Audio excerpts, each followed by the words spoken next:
Number 10. Farming. In a world with a lack of food, not because I ate it all, which is honestly a good reason, peasantry had to work on their farms not only to feed the rich, but also themselves. So if the men in your household are ill or sick, then that means it's Rivet Rosie time, or Farming Fran time, whatever you want to call it. I don't need to tell any farmer out there how tough their job can be. Being a medieval woman farmer, that's tough. Also, they probably weren't allowed to wear clothing that was more suitable for plowing fields. And of course, there's a woman trying to do a man's job. How dare she? People just should have let them be. There's a good chance the crops wouldn't make it either. A green thumb would have come in very handy. A tough job nonetheless. Number 9. Beer Maiden. This one goes out to any woman who's ever had the pleasure of working at a certain restaurant that's fixated on women's chests. You know the one I'm talking about. Or any woman who had the absolute pleasure of working at a golf course clubhouse. Keep your mitts to yourself, you filthy animals. I can't imagine the bar maidens of ye olde times had better luck. There really aren't a lot of laws to protect them either. But basically, they helped serve ale in the taverns and inns, which brought in all kinds of unsavory types. Mind you, it's not as bad as it would be in Skyrim or, other fantasy RPGs, but it's still a sour bunch. Sometimes there were just barrels of ale and the maiden's job was to simply just keep filling the tankards and handing them out. I'm sure she was well respected and not even once ever had her personal space infringed upon, right? Of course not, no. Number 8. Caring for children. Hey, someone had to do it. A woman's job is never done. At least that's what my mom, my aunt, my grandma, and pretty much every woman I've ever known has always said. Okay, sure, I was a little bit of a handful. I was loud and energetic and I loved to talk. Teachers always said I was a distraction in class. Alright, maybe I was, and maybe I still am. Okay, I am. But at least the women caring for me had the modern amenities of the 21st century. A fridge full of fresh food, washing machines, cars, and a solid structure with 4 walls. So you can imagine if you had to deal with a kid like me back in ye olde times, just with none of the nice stuff that makes life today a lot of fun. Ye olde Chetty running amok. Oh mother, mother! Number 7. The streets. Unusual to most, but very common to women of ye olde times. When you're a woman who's got nothing, sometimes you gotta give something. That something just so happens to be what's hiding in your pants. It's a profession that's as old as time, and it will not be going anywhere anytime soon. Women work the streets. I don't think that's anything to be ashamed of. And when it's time to get your kid out of the house, you hook them up with an apprenticeship. The freaky Greekies weren't the only ones tossing their kids at other adults saying, here, take this and raise it. However, unlike the Greek apprenticeship, which came with some strings attached, as explained in the recent top 10 reasons why living in ancient Greece was impossible video, the Dark Age apprenticeship was truly and solely about work. But nobody said it was good or fair work. From the midpoint of the Middle Ages onward, master craftsmen were permitted to employ youngsters for free so long as they provided them with food, lodging, and formal training in their specific craft, which would undoubtedly elevate their status in the society. But getting through an apprenticeship was hard as hell. First, nobody said the food had to be quality, so rations often sucked and apprentices could effectively starve. But then there was the fact you could just get beat up by your master at any time, because it was literally expected of them to do that. Why? Because apprenticeships were ways of parents to get crappy, troublesome teens out of the house and learn some discipline in society. To add insult to injury, apprentices were stuck between childhood and adulthood by being teens. Because on one hand, a teen in medieval times would have been treated as an adult. On the other hand, privileges of adulthood, like the right to inherit money or ownership of land, didn't come into play until around age 21. So you're expected to be an adult, treated like a kid. Small wonder then that the tales of apprentices misbehaving badly are a staple of written accounts from the Middle Ages. Rather than dedicating themselves to their professional development, apprentices would often be found in pubs and brothels. Normal middle-aged teen activity. And having a crappy kid sucks even more so back then than now because of the baby gamble. Choosing, if a woman got to choose, to have a baby was a hell of a decision in the Dark Ages. Plagues, famines, messed up weather, just not the environment for it, let alone women being regarded as morally weak and they weren't allowed to do things that modern women take for granted, like getting a job, deciding who to marry, having opinions, wearing pants. Your only 2 options were to become a nun or marriage. No work, no single living in the country, you get 2 options. And even if you weren't the most devoutedly religious, none was safer, if not a better option. Childbirth and pregnancies would kill 1 out of every 3 women in the Dark Ages. Compare that to today's maternity mortality rate as 1 out of every 0.02 to 8% of women. The fact that the female population now is significantly more equal in numbers to men in comparison, I think the choice is spectacularly easy. According to the Raven report, childbirth in the Middle Ages and the Tudor period were so dangerous, royal women were encouraged to write out their last will and testament well in advance to giving birth. Just imagine adding that to the baby to-do list under decorate nursery and sew onesies. But on the flip side, some men weren't exactly capable of popping out babies, thus the impotence trials. Modern time has counseling, understanding doctors, and little blue pills, all sorts of resources to help men with that issue. But the Middle Ages? Whew, don't expect any real sympathy, not from wives or the whole community. Conjugal duties are taken hella seriously, partially because everyone was frisky and they're locked into having just one person for the rest of their life. And it wasn't just men who had the right to ask their partners to perform. Wives could also demand intimacy, and failure to provide, well, buddy, you're getting served. And many recorded cases of women being granted divorce due to their husband's impotency exist to prove it. And they were carried out in public. Whole Judge Judy style throwdowns to called impotency trials where accused man was expected to perform in front of the jury. To be granted a divorce, the woman had to prove her man was unable to perform, which wouldn't be shocking when you have an entire village watching with bated breath, even if it wasn't an issue before. Don't worry, a dude could save himself the shame of an annulment by calling on special witnesses such as working girls or other women from the past who could attest his manly prowess. Any medieval lady capable of putting her husband through such a humiliating ritual was almost always from a wealthy family. Lawyers and expert physicians didn't come cheap, but at the end of the day, men were literally able to cut our faces off in public or throw us in a fire alive for not baking bread right, so guys, I don't really think you can complain about this too much. Laws like this are one of the many stupid details that could have you randomly imprisoned.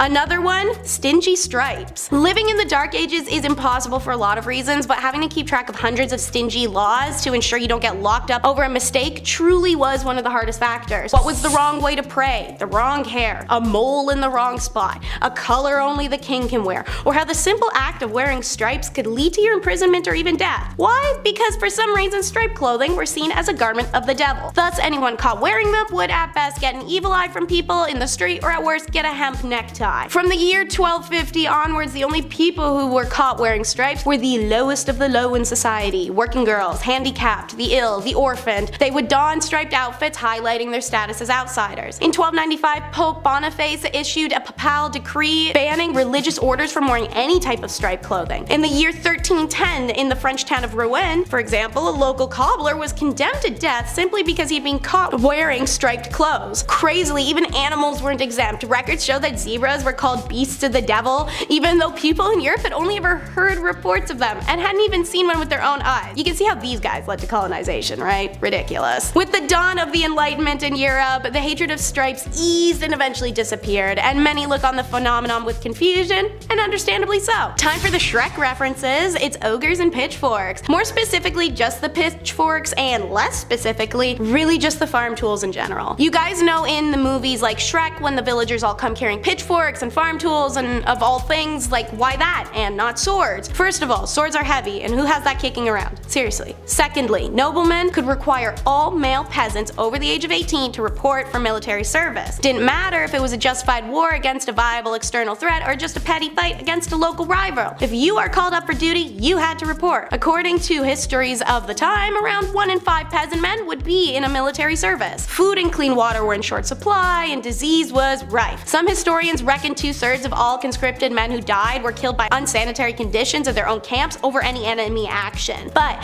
peasants were required to bring their own weapons. Moreover, they would rarely receive anything more than rudimentary training, so they're sent to war unprepared and ill-equipped. Thus the thought process, well, if this tool works on my farm, for this, it'll work for that. So, what really sucked about military service in medieval times is how little was in for it for you. These days, joining the military can be a way of learning a trade or generally improving your lot in life. Not so back then. Feudal lords were fearful of their peasants getting too powerful, so you're once a farmer, you're staying one. If a peasant soldier got too skillful on the field of battle, there were several cases of them ending up mysteriously dead. It's like getting a Journalist of the Year award from the CIA. And finally, it wasn't just living that that was impossible, but death sucked too. Alright, so evidently, whether from this video, others, or general universal knowledge, Dark Ages was pretty grim reality to live in. It's short, dirty, desolate, and brutal. But when it wasn't short, it was somehow worse. See, anyone over the age of 50, which was a crazy age achievement at the time, was deemed elderly. Unlike other cultures existing at the time, elderly in Europe are not even close to revered or respected. You didn't get to retire, having to pay your own way and continuing to work until physically you simply couldn't. Then, yeah, after that, you're really just a burden. Your own kids are side-eyeing you and everyone's asking you why you haven't died yet. What's the big hold up here, guys? For many, death was the only real chance to escape from everyday hardships or working the fields and trying to get enough money and food to survive. And when that finally happens and you pass through and rejoin the energies of our earth, you will finally find your peace. Yeah, no, psych, that still didn't happen. According to some research in Europe during the Middle Ages, massive 40% of graves were disturbed. Now, this wasn't like grave robbing during the Enlightenment. There were no university medical schools paying good money for fresh corpses to study. Rather, most cases of grave disturbances were run-of-the-mill theft. Often people would be buried with a small selection of their possessions, perhaps a favorite cup, a locket, a stuffed animal toy, or other such trinkets. In tough times, even some dead person's mystery grave junk might be enough to tempt a broke thief to dig someone up. However, this wasn't always the case. There's some even weirder crap too. Archaeologists in England have found evidence to suggest that in dozens upon dozens of quote grave robbing cases, rather than looking for objects, those responsible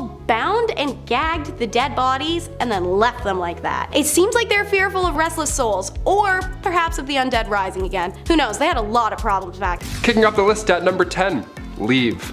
One of the first things you'd want to do if you magically were able to travel back to the Middle Ages is come right back. Yeah, it's not knights in shining armor and drinking unlimited IPAs in a heated cot. It was the Dark Ages. It sucked. More often than not, if you lived through the Middle Ages, you never left your village.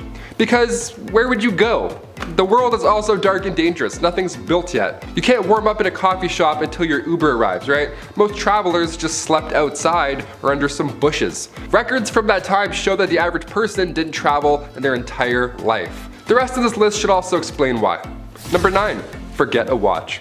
It's pretty easy to find out what time it is today. You can check your smartphone, you can check your watch, you can check your smart watch. We have everything. We don't even have to adjust the hours anymore during daylight savings. That's how easy it is now. You don't even notice anymore. You're like, why is it all of a sudden? Oh, got it. Apple, so good. Back in the Middle Ages, obviously it was harder to check the time. Minutes didn't even exist yet. Yeah, that tripped me out when I was reading this. The day was divided by 7 long hours. They used water clocks, sundials, all that jazz, but none of them could really tell time to the minute. That long ago, the idea of a minute wasn't a thing. Christian monks were on a tight schedule for work and prayer, so they were actually the first recorded timekeepers in medieval Europe. Imagine being referred to as a recorded timekeeper. What time is it? I'm like, 8. They're like, yo, he's good. Let's get the out of here. This guy's so good. Even so, the length of those hours depends on what time of year it is. Winter and summer months matter. As a Canadian, let me tell you, these dark, cold winters really do suck. It gets dark at like 4 p.m. now. Finish work, I'm like, well, I guess I'm going to bed. I don't know. Number 8, forget a mask. The plague made a mark on humanity in the Middle Ages. Back then, they didn't wear a mask and social distance. When Europeans were hit with the Black Death in 1348, fleas carried by rats were mostly to blame. Around 1/3 of the population was killed, and it was easily contracted. One sneeze later and your lungs are filling up with liquid. Life expectancy in the late 14th century was 20 years old because of this thing. There was little to no knowledge about germs or how they were spreading, so you'd be in the middle of a literal plague. There'd be bodies lying everywhere, people are dumping their doo-doo out windows, be like, oh, good evening, madam, and then you'd inhale, and then. Number 7, get married. Love is in the air, and in the Dark Ages, marriage was difficult to do. This was long before divorce lawyers came around to get every last drop of you. It was so easy that if you loved somebody, you would just announce that now you're married. Chris, we're married now. Isn't that crazy? That's how easy it was, boom. No need for a priest, big celebration, paperwork? Who has time for that? Nobody likes that. Sex before marriage, of course, was also a no-no, so if somebody just happened to wander into the wrong chamber and caught you doing the dirty, all you'd have to do is lie on the spot and say that you're married, and then be like, get out, weirdo, and they're like, ah, crap, they're married. We'll try again later. But more often than not, witnesses would be asked to be present when this marriage happened, because the sad reality is that guys would often go through all this, get in bed, do the and then deny ever agreeing to the union in the next town when he's shacking up with somebody else. Horrible.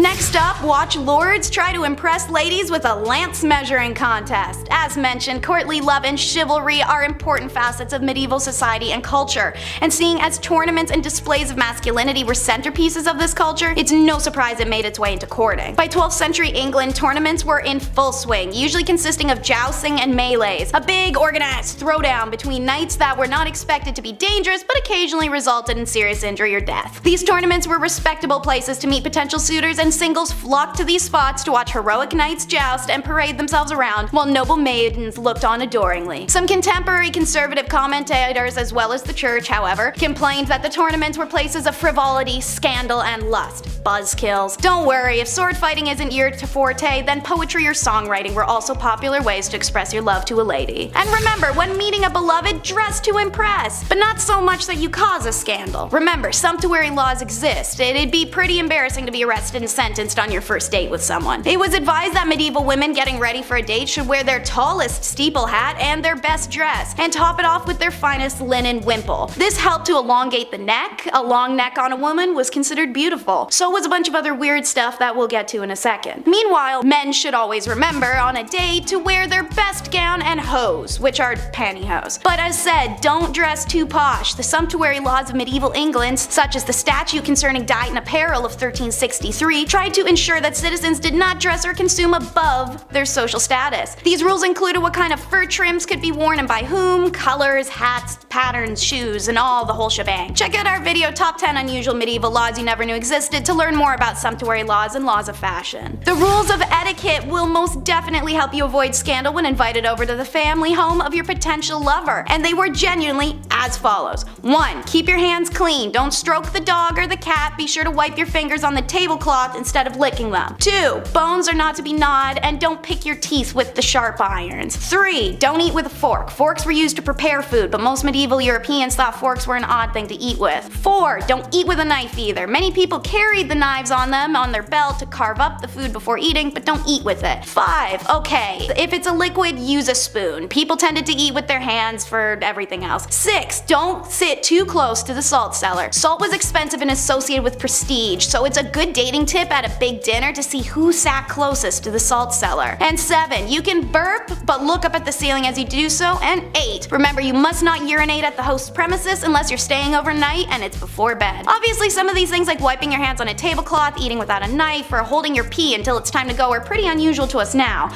But back in the Middle Ages, if you wanted that shorty and not to ruin your reputation, well, you're burping at the ceiling, bro. I hope she's worth it. Next up is how love makes you crazy. This is a fascinating wormhole to travel down, and I learned from several journal articles that lovers in the Middle Ages had a real tendency to go mad. I mean, we all know the examples. Elaine, the fair maid of Astrolot, pining away. Romeo and Juliet taking their lives, and the raving madness of Ophelia. But these are just dramatizations, right? We tend to regard accounts of love madness in medieval literature as evidence that they overestimated the strength of erotic passion. In classical and early medieval periods, sexual love was regarded as carnal appetite to be controlled. But with the rise of poetry sentiment and the theater came courtly love, which was seen as a highly spiritual desire. The idea of courtly love had more to do with the concept of loving rather than pleasure. This idealized kind of love was based on a secret union where two lovers could only love from far away. These sorts of unattainable relationships were increasingly romanticized, but in medieval society, the notion that erotic love could drive people mad may not be so unrealistic. We understand now that mental illnesses are sometimes provoked by the stress between the individual and their social environment. Think of the pressure a woman had to marry.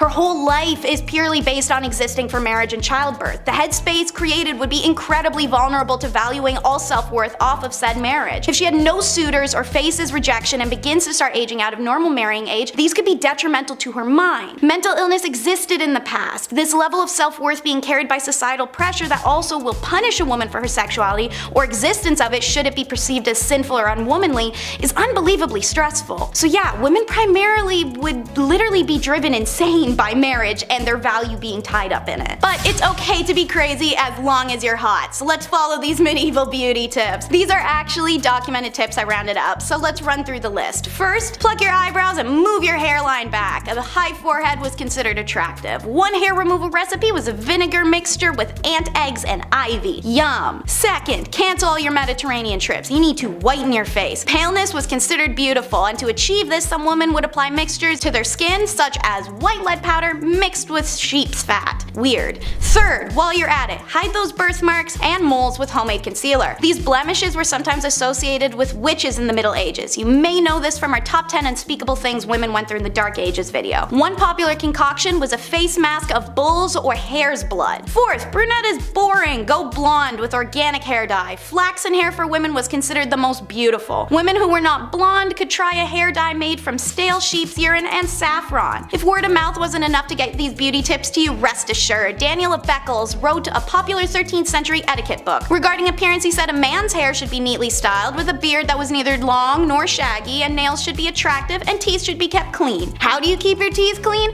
One recipe for teeth cleaning in the Middle Ages was to mix sage leaves with salt, roll into balls, bake them into a powder, and then rub them on the teeth. Sage advice indeed. And if you do not want to be a scandalous unmarried spinster, you better listen to it. And last but not least, don't forget to bring the hemlock. Whether you're two dirty knaves trying to get down lawlessly, or a married couple who didn't want kids, hemlock was your best friend. So yes, while the medieval church made it clear that sex outside, and for some clerics inside, of marriage was sinful, the literary and documentary evidence suggests that these medieval Brits were still finding ways to be as randy as rabbits without an illegitimacy scandal. It was hemlock, a recommendation made by 13th century author Peter of Spain in his book Treasure of the Poor. Peter wrote men should rub boiled paste of hemlock on their boys before intercourse.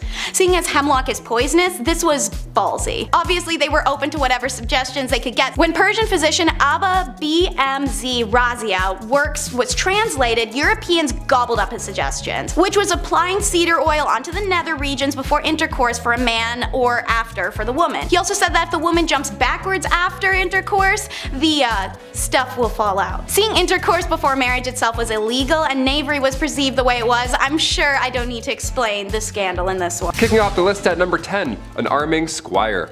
Being a knight. Okay, obviously this sounds cool on paper. They have the sword, they have the horse, the flowing lady, the gal on the back of said horse. They're saving the damsel in distress or something, right? Sometimes they lose a hand like Jaime Lannister, but that's just what being a knight is all about, right?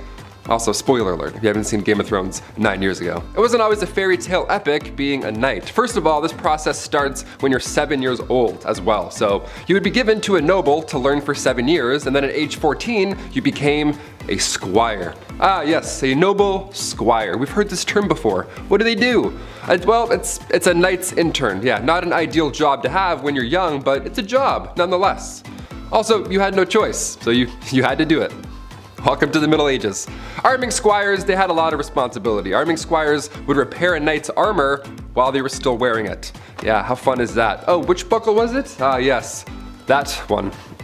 Yeah, fixing up chainmail on a grown man's thigh. Not ideal. Welcome to the Dark Ages. Pretty dark.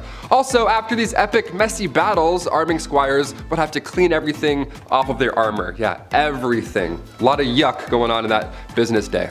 This was long before Dawn soap was also a thing, so they had to clean with urine. Yeah, gross. So gross. It gets worse and worse. Welcome to the Dark Ages. Number 9, Plague Bearer. Yep, this one's as awful as it sounds. The title of this one really gives it away. The hot summer of July 1665. What to do with all of these poor souls who have been hit by the plague in the Dark Ages? Where do we put them? What do we do? You can't just hide them all in the catacombs this time around. So now what? Well, a plague bearer, he's got your back. Church wardens would organize burials, right? This was a normal thing even back in the Dark Ages in the 1600s, but when the plague hit, they had to change things up a little bit. If somebody had the plague, these guys would be responsible for transporting them far away and then burying them. A church would house these plagued souls away from society. How grim is that? But it's probably a great call, all things considered. Poor guy. Number 8, a knight. When we think of the knights in, the Dark Ages and stuff, we often forget about the silly royal duties that one had to attend to. Yeah, you thought jury duty sucked. Oh boy.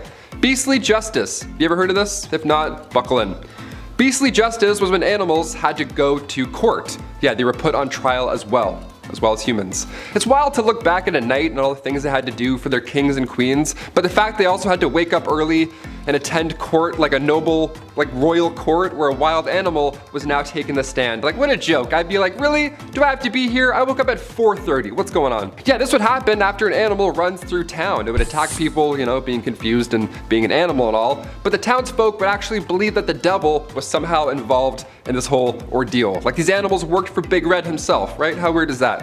In 1457, villagers in France had to deal with 6 pigs who ran wild and attacked locals. They did a lot of damage apparently, but instead of just, setting the animals free or putting them down or whatever, they just took them to court. A real court, like a real trial. There was a judge, a couple prosecutors, 8 witnesses, a defense attorney for the pigs, which I gotta say that we gotta do a list on that. That's a terrible job. That's one of the worst jobs ever, I lightly introduced here. These pigs were then hung from a gallows tree. It was so horrible. The Dark Ages. Dark, right? A knight had to formally hang pigs after a trial was concluded. Yeah, being a knight sucked. Number 7, Leech Collector. I always enjoyed catching frogs growing up. That was always fun, but apparently I gotta step my game up. This is weak. A leech collector is, well, exactly what you think. Back when medicine was pretty much non-existent, sickness was just wafting throughout these old towns, just moving through towns. Like the G from the Goosebumps logo, just haunting towns, moving through. Scariest intro ever, eh?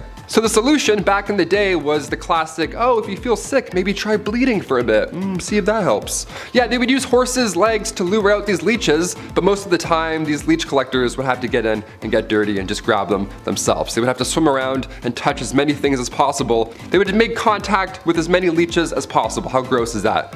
That was the best way to collect them, really. I would have fainted so often, that is horrible. The loss of blood here was obviously so intense, so it was a, horrible job to have. And on top of that, you gotta look out for the same reason they need leeches in the first place. Disease. Yeah, that's still out there. Leech collectors were so common throughout the 18th century that leeches basically were extinct at that point. We almost lost leeches. So close. Number 6, disturb the peace. When the Toronto Raptors won the NBA championships here, the place looked like Gotham City. Buses were flipped, there was garbage everywhere, people went nuts. Well, it's a good thing basketball wasn't around back in the Middle Ages, because if you disturbed the peace in your local town, maybe you got too drunk, maybe you had an argument, got too loud, maybe there was even a scuffle in an alley, an old 1-2. These situations that are common today usually end up with a slap on the wrist. They'll just send you in an Uber home or put you in the drunk tank. But do any of those things in the Middle Ages and you were locked up in the center of the town for an entire day. You'd be locked to the pillory while the town threw stuff at you and said horrible things. They would assault you verbally all day long in the sun. And depending how bad you were the night before and which town you upset, your punishment could be 30 minutes, it could be short and sweet, or it could be all day long and brutal. Both of these sound awful with a hangover happening at the same time. Hit that thumbs up and keep the peace. Number 5, steal. While it's next to impossible to prove your marriage to somebody, it was also pretty tough to catch a thief. No alarms, no cameras, it was literally like Assassin's Creed. You would just throw your hood up, grab an apple, hide it, and then sprint into the woods for 30 minutes and be like, yes, I got away safely. The markup for stealing was also pretty insane for the time, but it made sense. If you stole something worth half a mark in Danish-controlled parts of England, you would be fined 80 times whatever you stole. So you'd better be a track star. If you're stealing that pie, you're like, I gotta go. My family needs this. Each ruler had a different way of dealing with theft, so you may have gotten off lucky sometimes. Not trying to promote stealing here, but I'm talking about a time where people would risk their life to steal a loaf of bread for their family, Not just like pickpocket a BlackBerry. But again, sometimes depending on where you got caught, you would lose an ear or you would lose a hand for stealing a cranberry. Anything over half a mark often resulted in death as a punishment. So run fast. Number 4, blasphemy. When the Catholic Church was running the show during the Middle Ages, you better have been part of the God Squad or else you're gonna join them, apparently. Thomas Aquinas wrote about blasphemy in the Middle Ages, saying that if we compare murder and blasphemy as regards to the object of those sins, it is clear that blasphemy, which is a sin committed directly against God, is more grave than murder, which is a sin against one's neighbor. On the other hand, if we compare them in respect of the harm wrought by them, murder is the graver sin, for murder does more harm to one's neighbor than blasphemy does to God. Yeah, that's what you gotta deal with if you went back in time. Good luck, hope you're religious. If you spoke ill of the church and had beliefs of your own, God forbid, pun intended, that was one of the most wicked crimes to date. If you were charged with blasphemy, your tongue was removed with hot tongs or pliers. Awful. According to the Old Testament, other punishments would include stoning or hanging. All because you said, I don't like him, I don't like that guy that does things. The way he's doing this, I'm hungry and I'm in pain and my family's dead. I don't know. Sorry. Blasphemy was common because you could accidentally do it, unlike stealing, On my way to the studio today, I slipped on some ice, and let me tell you, if I was in the Middle Ages, I would have been charged twice before 9 a.m. Number 3, live in the city. Okay, you may grow up wanting to live in the big city, the Big Apple, the city that never sleeps. Whatever pulls you to the city, it would have been a lot different back then. Living in the city sucked. It was actually preferred to live in the countryside in the middle of nowhere. Like starving was better than this, really. If you were poor in the city, you had a short and nasty life. Cities were often built near rivers, but it didn't take long for said rivers to be full of sewage. Stinky water.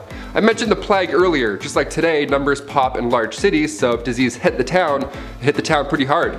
Just constantly wiping out these packed crowds over and over. And maybe you're a fan of the nightlife. Maybe you wish you were able to hit up these local medieval taverns, have a ye old IPA, ale, whatever the hell. It wasn't even that fun. Curfews were strict, and if you were caught outside of that curfew, the odds of your drunk self getting robbed would be pretty high. Also, cities had public bathhouses too, which sounds nice, but again, during the Black Death, maybe let's not take a dip today. Let's just wait. Let's just wait a week. Number 2, wear stripes. On Wednesdays, we wear pink, but we never wear stripes. Medieval Europe, if you were caught wearing stripes, maybe you're trying to make a fashion statement, you could literally end up dead. There isn't a gang of mimes that will silently take you out if you wear their colors. No, stripes in medieval Europe was seen as the devil's clothing. There are accounts of real people getting arrested for wearing stripes. That's it. Where and when this began, it's hard to pinpoint, but in 1310, in the French town of Rouen, a cobbler was sentenced to death because he decided to wear stripes that day. It was a big deal though. It wasn't a law that changed depending on what town you're in. It was bigger than that. In 1295, Pope Boniface VIII banned religious orders from wearing any type of striped clothing. So it wasn't like, oh, this town's cool, you can wear stripes here. It's like, no, you're the devil. Bye. And finally, number 1. Witchcraft. Whenever we think back to the Middle Ages, it's hard to forget that we once would accuse others of being a witch. It's like 5 plus 5, I think that's 10. We're like, how did you know that? You're a witch. You're definitely a witch. They would accuse animals of witchcraft, wizardry. No better sous chef than a golden retriever, just mixing up some potions. To be fair, Air Bud played like 9 different sports, so I don't completely disagree on that thought. But cats? What's a cat doing with a cauldron? On the official list of victims from the Salem witch trials, 2 cats were accused as well as 2 dogs. If their pet was behaving strangely, it must mean that they're working with witches in the middle of the night. Nothing to do with the poisoned rye just all over the floor. It's for sure part-time witch. Villagers believe that witches traveled at night not by broom but by riding on the back of your furry friend. And it also wasn't just dogs or cats. They thought witches rode pigs, wolves, dogs, even turtles. Imagine a witch riding a turtle. I'd be like, I'm good, I'll beat you there. Even so, if you were convicted of being a witch, you had to confess. If you confessed to being a witch, your life was spared, and oddly enough, if you refused to confess, then you were executed. In the meantime though, being a witch and all, your head was being dunked in water, you were sleep deprived, these horrible torture methods were used until you were so broken that eventually you just admit to being a witch. You're like, fine, me and Air Bud, we witch it up, happy, and then you're fine. If you were suspected of witchcraft, you also had to get naked in front of all these creeps while they looked for the devil's mark. The devil's mark being a birthmark or a mole or freckle, blemish on the skin, whatever. All signs of making deals with the devil, apparently. At number 10, water carrier.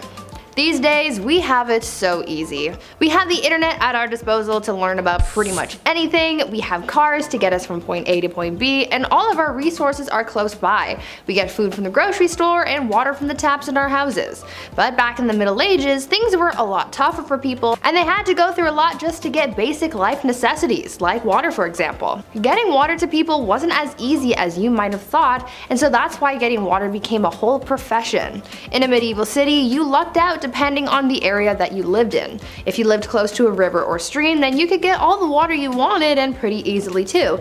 But if you weren't so lucky to live near this resource, then you might have had to hire a water carrier to fetch it for you. People sought out strong young men to become water carriers for them, and as the name implies, they would get paid to go to the nearest source of water and bring it back for their employer. This profession became pretty popular in the late medieval period in London, and by this time so many people were working as water carriers that they created their own fraternity. At number 9, town crier. I'm sure you've heard of the town crier at some point in your life, right?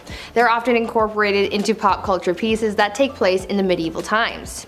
When you think of the town crier, you might also think of the famous hear ye that is associated with the speeches of the town criers. Back in the Middle Ages, the role of the town crier was a very important one, as it was a crucial way for the local authorities to communicate with the residents of their community. The town crier would often make announcements of new laws, royal proclamations, the start of events, and even the punishments of of criminals.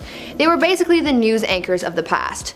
Also, as I mentioned, we normally associate the town crier with the phrase hear ye, but the phrase first started off as oye, oye, oye, which later evolved into the phrase that we are more familiar with. Before we carry on talking about these strange jobs from back in the days of old, why not take a moment to leave a like on this video if you're enjoying it so far, and while you're at it, consider subscribing to the channel to see more videos like this one. At number 8, Scribe. These days, most people know how to read and write. It's part of our basic education and is one of the first things that we are taught as kids in school. As you progress in society, basic literacy is taught more and more throughout the world, as some people in parts of the world might not have access to this privilege, but back in medieval times, most of the population was illiterate, which made the roles of scribes so crucial. Not everyone had access to the right education, but for those who did and could read and write, they often became scribes. The role of the scribe was as straightforward as the name predicts. Essentially, their job was to write. Scribes were hired to write all kinds of documents ranging from letters to business contracts. One of their hardest jobs though was to copy manuscripts, which was a job that may have taken a scribe several months to complete. Many men and women in monasteries held jobs as scribes, but for common folk in villages, being able to become a scribe was seen as highly valuable as well. At number 7, Reeve. These days we have elected officials in our communities who serve as a sort of voice of the people. Back in the Middle Ages, they sort of had someone similar to that, and they were called Reeves. The Reeve was something of a local administrator, and their job was to oversee the day-to-day running of a manor, as well as to solve disputes between the peasants. The Reeve was a peasant too, but they were normally elected by their neighbors or chosen specifically by a lord, and served as a Reeve for a 1-year period.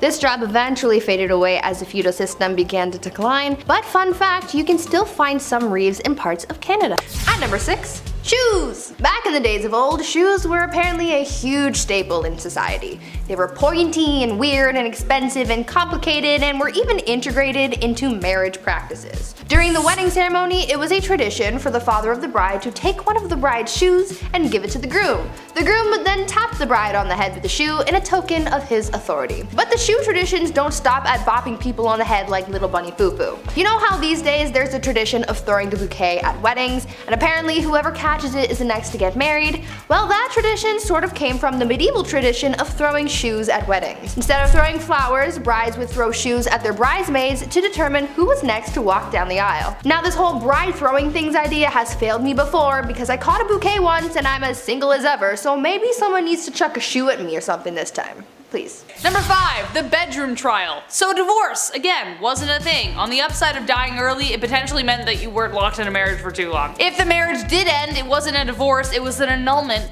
which was very expensive. A common reason this happened was due to consanguinity, which was close relations by blood or marriage, which was forbidden.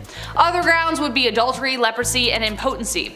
Also failure to concede the marriage debt, which was the obligation for both spouses to engage sexually. It actually didn't matter where this happened, you had to do it even if it was in a church. It was a big deal. Enter the bedroom trial. Court cases from the 14th century show records that bedroom trials took place that would determine whether a marriage should continue. The bedroom part is exactly as it sounds. The man and the woman were placed in a bed together and were to be watched by the wise women for several nights. If over the course of the night the man's member remains of no use, i.e. impotence, then it was determined that the marriage should end. But the wise women were most likely either complete strangers or the groom's grandmother.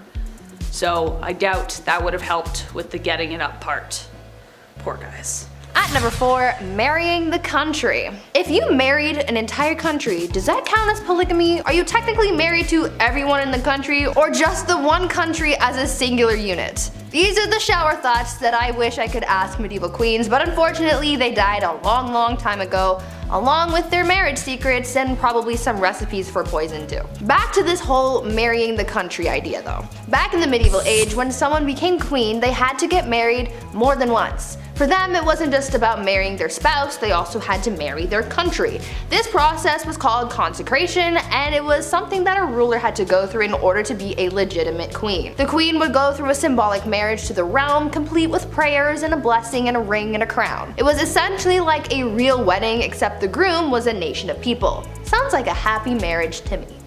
Yeah. Number 3, the veil. As we have determined so far in our list, love wasn't the primary reason for marriage, especially for nobles, so as a result there were quite a significant amount of arranged marriages. Besides the symbolism of humility and purity, it was also used as a way of disguising the bride entirely. The bride would often be wrapped from head to toe to protect her from evil spirits. This tradition goes all the way back to ancient Roman times.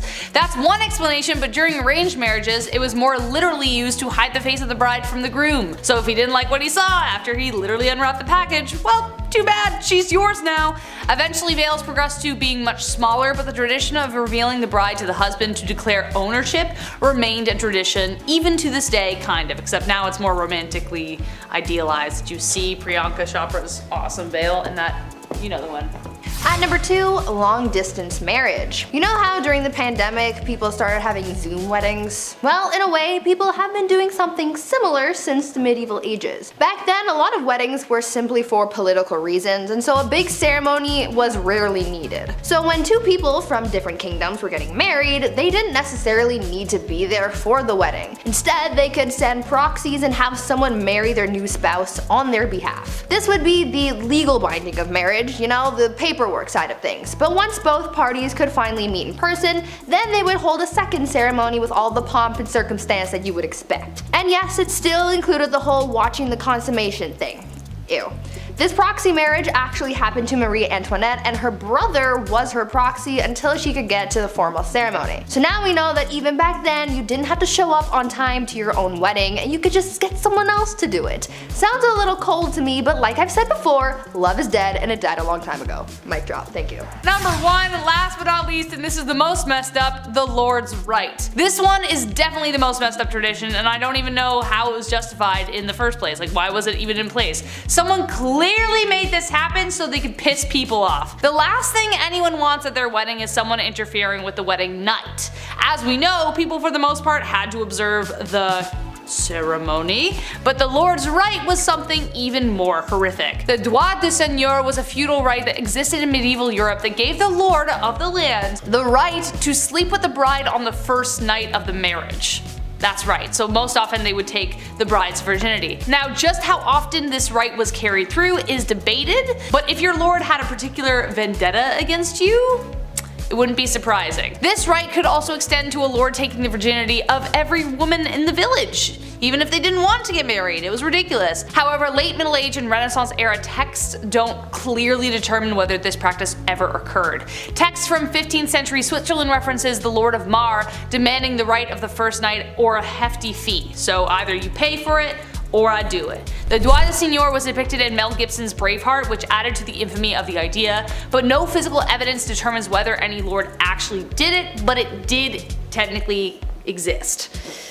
Gross. Rome really had existed as nothing but a name by the time the empire falls on September 4th of 476, having been falling inwards on itself for just short of a century at that point. So started the periods between the 5th and the 15th centuries known as the Middle Ages. This time can be split into 3 main sections: the early Middle Ages, aka the Dark Ages, High Middle Ages, and Late Middle Ages. One of the most famous events from the entirety of the Middle Era was truly kicking some ass in the Dark Ages, and it was the Black Death. Something that nobody gets anymore, with exception for a cool 20,000 some odd people between 2000 and 2009, and 56 people in the United States in the last few years. But if we pretend that we don't know that, and if we can avoid chipmunks like the effing plague carrying hairbringers of death they are, then we most likely don't have to worry. But travel back in time, say to the 800s or even 1340s Europe, and your chances of surviving are somewhere between 7 in 10 and 2 in 5. Black Death killed as much as 60% of the entire population of Europe. So when you're at work looking around but with those blank dead fish eyes, bored, cross off every third person you see in a pattern of 5 and try to figure out how many of them are gone and who you'd manage without. Probably now being in a position to go, hey boss, looks like you need new middle management team, and ain't since nobody left, hooray, promotion. That's exactly what happened in the Middle Ages too. After half the world died, kinda changed the balance of power. Suddenly peasants could ask for pay raises and improvements in working conditions conditions and life got a little better for them. This was further developed by the evolution of feudalism, and as a result, the first banks and widespread money supply appeared for the first time in Europe. R.I.P. freedom, hello capitalism. And speaking of the workforce, how about their dirty jobs? Knight, tosher, rat catcher, oh my, there's no shortage of terrible jobs in the Dark Ages. So let's cover a few. So a leech collector was a woman's role. She was often living in the countryside near marshes and bogs, just generally dirty open water spots where she could strip her legs bare, grab a bucket, and wade into the mud, waiting for leeches to sucker themselves on. At that point, she could scrape the buggers off, bucket them, and then sell them in town to physicians, the wealthy people, beauty stores, whatever.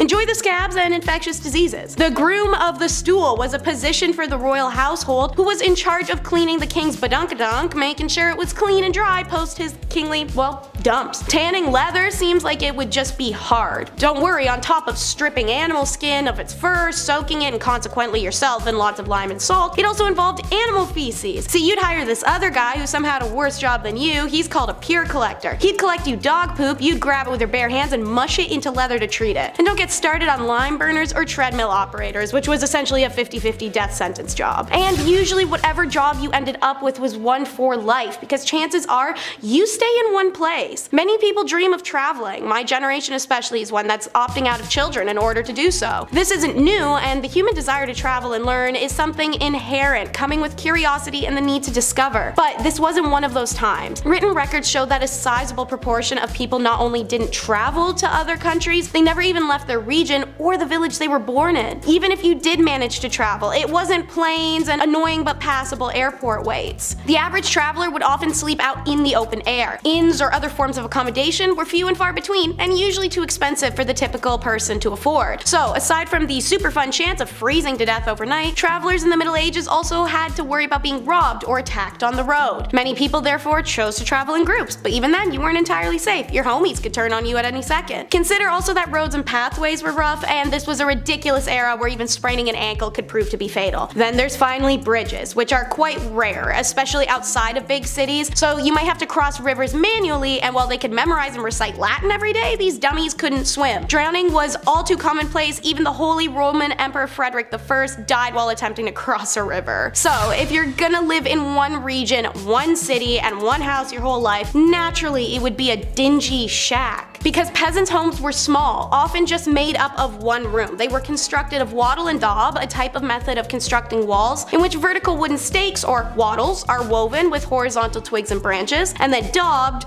with clay or mud. Then they'd have a thatched roof to boot. And if they're well constructed, these bad boys could be waterproof and stand for a decent amount of time. But they required upkeep, and not everyone can afford that, especially seeing as it's essentially paper mache, twigs, and mud. You really had to stay on top of this. Inside of a hut, a third of the area was penned off for animals, which lived inside with the family. I know people that complain about the smell of a cat litter box. My guy, you could have had a whole donkey living next to the kitchen sink. Chickens, cows, pigs. Then, to really complement the mildew smell of rotting roof and the stink of sweat and feces covered animals, a fire burned in the hearth in the center of the hut so that the air was permanently eye-wateringly smoky. Furniture was maybe a couple stools, a trunk and bedding, and a few cooking pots. Beds were a thing, but they weren't very great. And don't forget a couple of dirty chamber pots kicking around the room. We may have discovered a new homing style, you guys. We could call it medieval open conceptualism with minimalism aesthetic. Number 6. Jesters.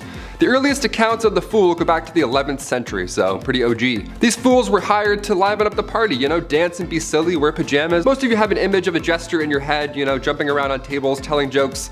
That's actually pretty accurate. Yeah, it was pretty fun. It was one of the best jobs to have, obviously. This title of a minstrel, or a fool rather, it was an honor to have. The fool's payment also was no funny business. That was good stuff. Roland Lepetier, he was like a major jester back in the day. This guy got 30 acres of land from King Henry II. Just here you go. Just show up and fart and be funny. Have all this land. That's like a kingdom. You have a kingdom because you're funny and you're silly. He would whistle, jump around, and literally fart on people. On Christmas Day, this guy would come over and just ruin your entire breakfast and just be like, yeah, I have all this land. And then he would take off. Crazy. You just ruined Christmas, sir. Stop farting on my food and family. Thank you. I would never want to be a jester. They had to also like go into battle and like spread bad news too. It was fun and silly, but they were also royal. They had to do lousy stuff too. Number 5. Groom of the stool. Nowadays, higher ups in the office, they have assistants, you know, to grab your coffee for you. Maybe they answer some phone calls, keep the business running while you're off, you know, doing your businessman stuff. Assistants are vital today. The Groom of the Stool, though, that was a bit much. We have some labor laws put in place now. I don't think we're gonna see any online ads opening for a Groom of the Stool. We'll see though, fingers crossed. It had good benefits. Back in the Dark Ages, this role was vital and respected. It was created by King Henry VIII, and this role was to assist the king, and specifically assist his bowel movements. You had a box that you carried with you at all times. That's where the magic happened. The dark magic happened in this box. You would literally follow the king around until he needed to go to the washroom, until he needed said box. Porta potties weren't a thing back then, and there's no way you're going to catch that king squatting in the woods. In fact, you wouldn't even catch that king wiping his own behind. That chore was also reserved for the Groom o' the Stool.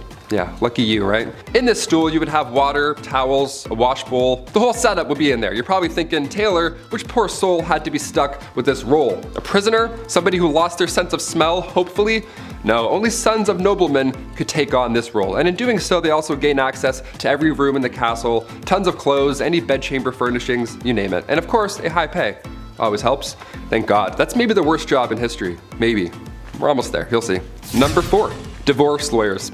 If you've seen Game of Thrones, you've heard of trial by combat. That was the norm back in the day, you know, you fight for your freedom, that's great. But what about divorce by combat? What in the Mr. and Mrs. Smith is happening? Was this real? I can't believe this.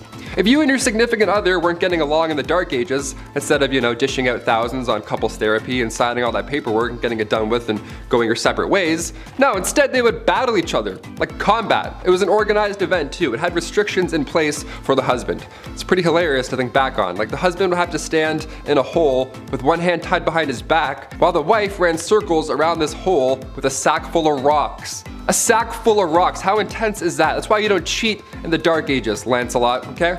Just take the barn, take the horse, take it all, I quit. Get me out of this hole, untie me. Number 3, toshers. Toss a coin to your tosher, here we go. This was one of the worst jobs back in the day, and it wasn't even a legal job. Shh, don't tell. If you don't know any toshers, keep their secret, you know? Early 19th century London, I know, a little more modern here, but definitely worth a mention. These toshers would spend all their time in sewers below London trying to find coins or valuables that have been just accidentally washed away. Yeah, they would just search for scrap metals, anything really that nobody else wants to go down and claim. Or reclaim, rather. It was worth the plunge as well. A lot of these folks would make around $20,000 a year. Just gotta do this a lot, and you're good. Number 2, dentist, doctor, surgeon, spy. Dentists were not a thing in the Middle Ages, you know. Dr. Downer didn't politely tell you to floss more and then shake your hands while you're watching a show, getting a cleaning. No, it wasn't like that at all. They did have a barber. They had one guy, he did it all, a barber from the Dark Ages. Yeah, this appointment is gonna suck, my friends. Cavity, toothache, maybe you accidentally bit a rock, chipped a molar. They would only pull these teeth, that was the only solution. Barbers were responsible for cutting hair, pulling teeth, bloodletting, you know, the classic 3-in-1 appointment we all have to do every month. Doctors were seen throughout history and they've seen a lot of horrible stuff. Back in the 1500s, patients were walking in with an arrow sticking out of their legs. Yeah, instead of cutting the tip off and pulling the opposite way, the arrow remover would come in and then, you know, cut into the injury, opening it more. That's always great. And then you would hold it open and then you'd pull the entire arrow back out of your leg. Yeah, what a fun job. Or chest. Wherever the arrow went, you had to figure that out. This poor soul. And finally, number 1, the rat catcher. Another Game of Thrones classic. If you're a rat person, I know there's a lot of people who do like rats, like rat tricks, and they have like cool rat friends. That's awesome. I'm not one of those people. I'm not bashing you, but I am bashing this job. This would suck. First of all, rats as a medieval punishment was horrible. Where do I even begin with this one? This was one of the worst punishments for the rats as well. This is a 2-for-1 when it comes to pain. A rat trap involved a man being tied down to something and then a metal enclosure would be strapped to his abdomen or chest. And then inside this enclosure, they were rats. And they were also like tucked away. And then historically, they would heat the metal enclosure and the rats would panic and try and get out and they would chew through the softest part, which in this case was your chest or abdomen. It was horrible. It was an absolute nightmare. But these rats had to come from somewhere, or rather, someone. As the name hints towards, rat catchers are one of the worst jobs you can have in, or rather out of a castle. It's an important role, you know, just like being a fool or a literal walking, talking toilet. There needs to be a chasseur de rats. Back in those times, rats and mice were the leading source of spreading disease, and with these castles being big and dark, there were probably a lot of them hiding. Black rats were a common household problem, so we need to get those out. So in comes the well-respected rat catcher. These guys would sometimes try new spells to get rid of the rats. Wasn't always helpful, wouldn't work. More often than not, didn't work. So poison powders were the next main trick here. Also, the Pied Piper, he was an OG.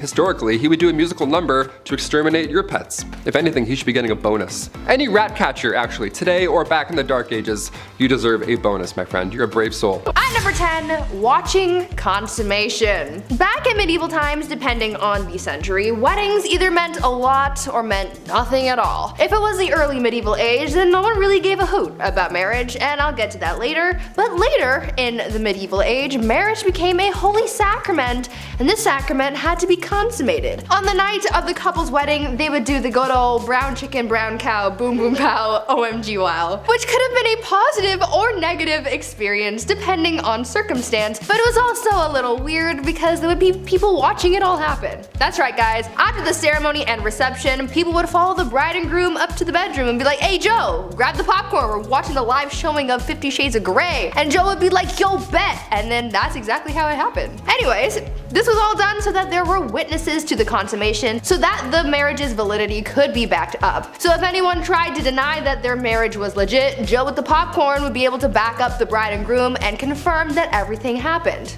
Kinda kinky, kinda weird. Number 9, dowries. Today's weddings are so insanely expensive. I don't know if it's ever gonna happen for me, for that reason alone. But, you know, they kind of replaced the dowry altogether. But what was a dowry?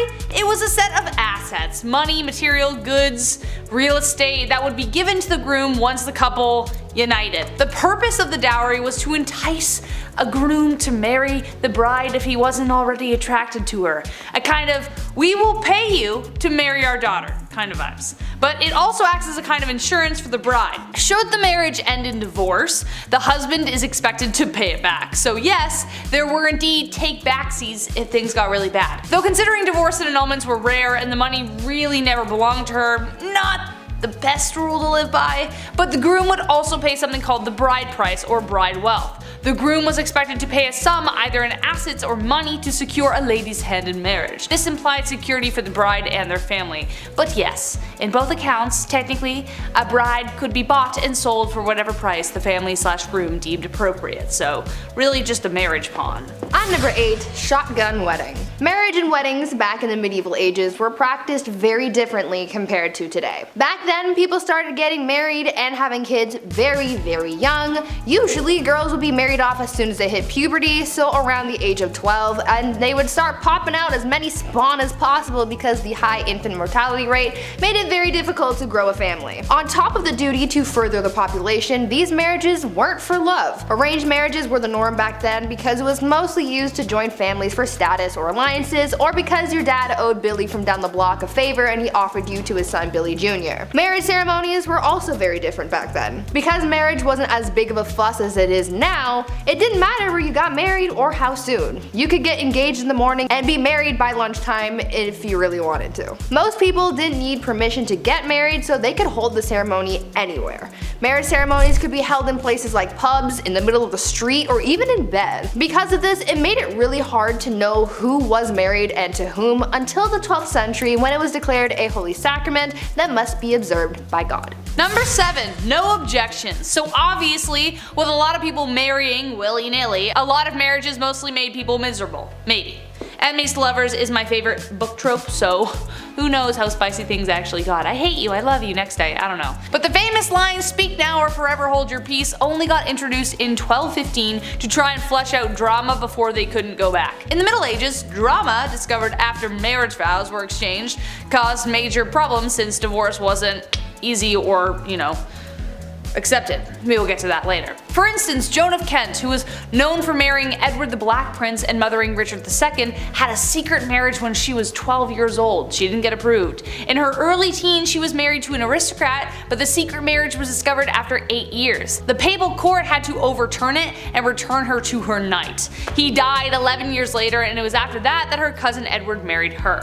Wouldn't it have been nice to know that little detail before she married the aristocrat guy? Yeah, probably would have saved a lot of heartbreak. Hence why the speak now or forever hold your peace was introduced. At number 6, Peddler. This next job from the Middle Ages is one that we kind of still have these days, just a little more modern. We're talking about peddlers. You know how there are people who go door to door trying to sell you something, like back in the day when Avon used to do house calls? Well, this was essentially what peddlers did.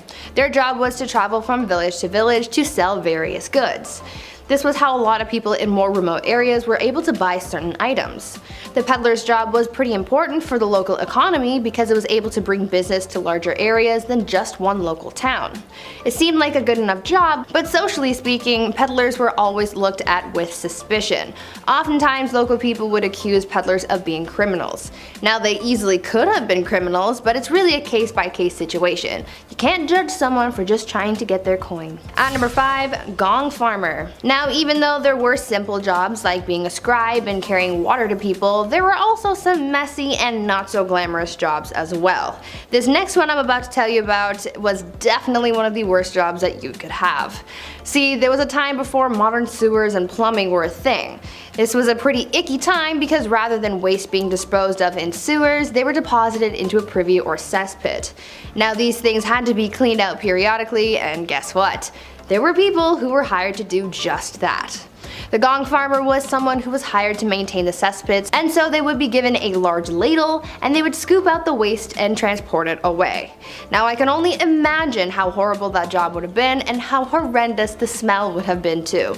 It sounds like an absolute nightmare, so I'm glad it's not a thing anymore. At number 4, Galley Rower. Now, as bad as it might have been to be a Gong Farmer in the Middle Ages, there was apparently a job that was much worse that people would do anything to get out of, and that was the Galley Rower. This was considered to be one of the most grueling jobs from the Middle Ages, and I can see why. These people would be tasked with working on a galley and rowing a ship along with a team of up to 1,000 other people. Apparently, people hated this job so much that they would try and avoid being picked to be a galley rower at all costs. Many people would join the priesthood in order to become exempt from becoming a galley rower. Usually this job would go to the poorest peasants and even slaves, as it became more and more difficult to find people for the job. That was one occupation that everyone agreed was the worst. At number 3, cupbearer. Now, this is a job that I wish was still around. Not because it's a great job or anything, but I feel like it could have been cool to have my own personal cupbearer so I could feel like a queen, you know? The job of the cupbearer was pretty self-explanatory. Their whole occupation was to serve the monarch their drinks. Now, I know I said I would have wanted a cupbearer so I could feel like a bougie queen, but the cupbearer's job was a little more important than just serving drinks.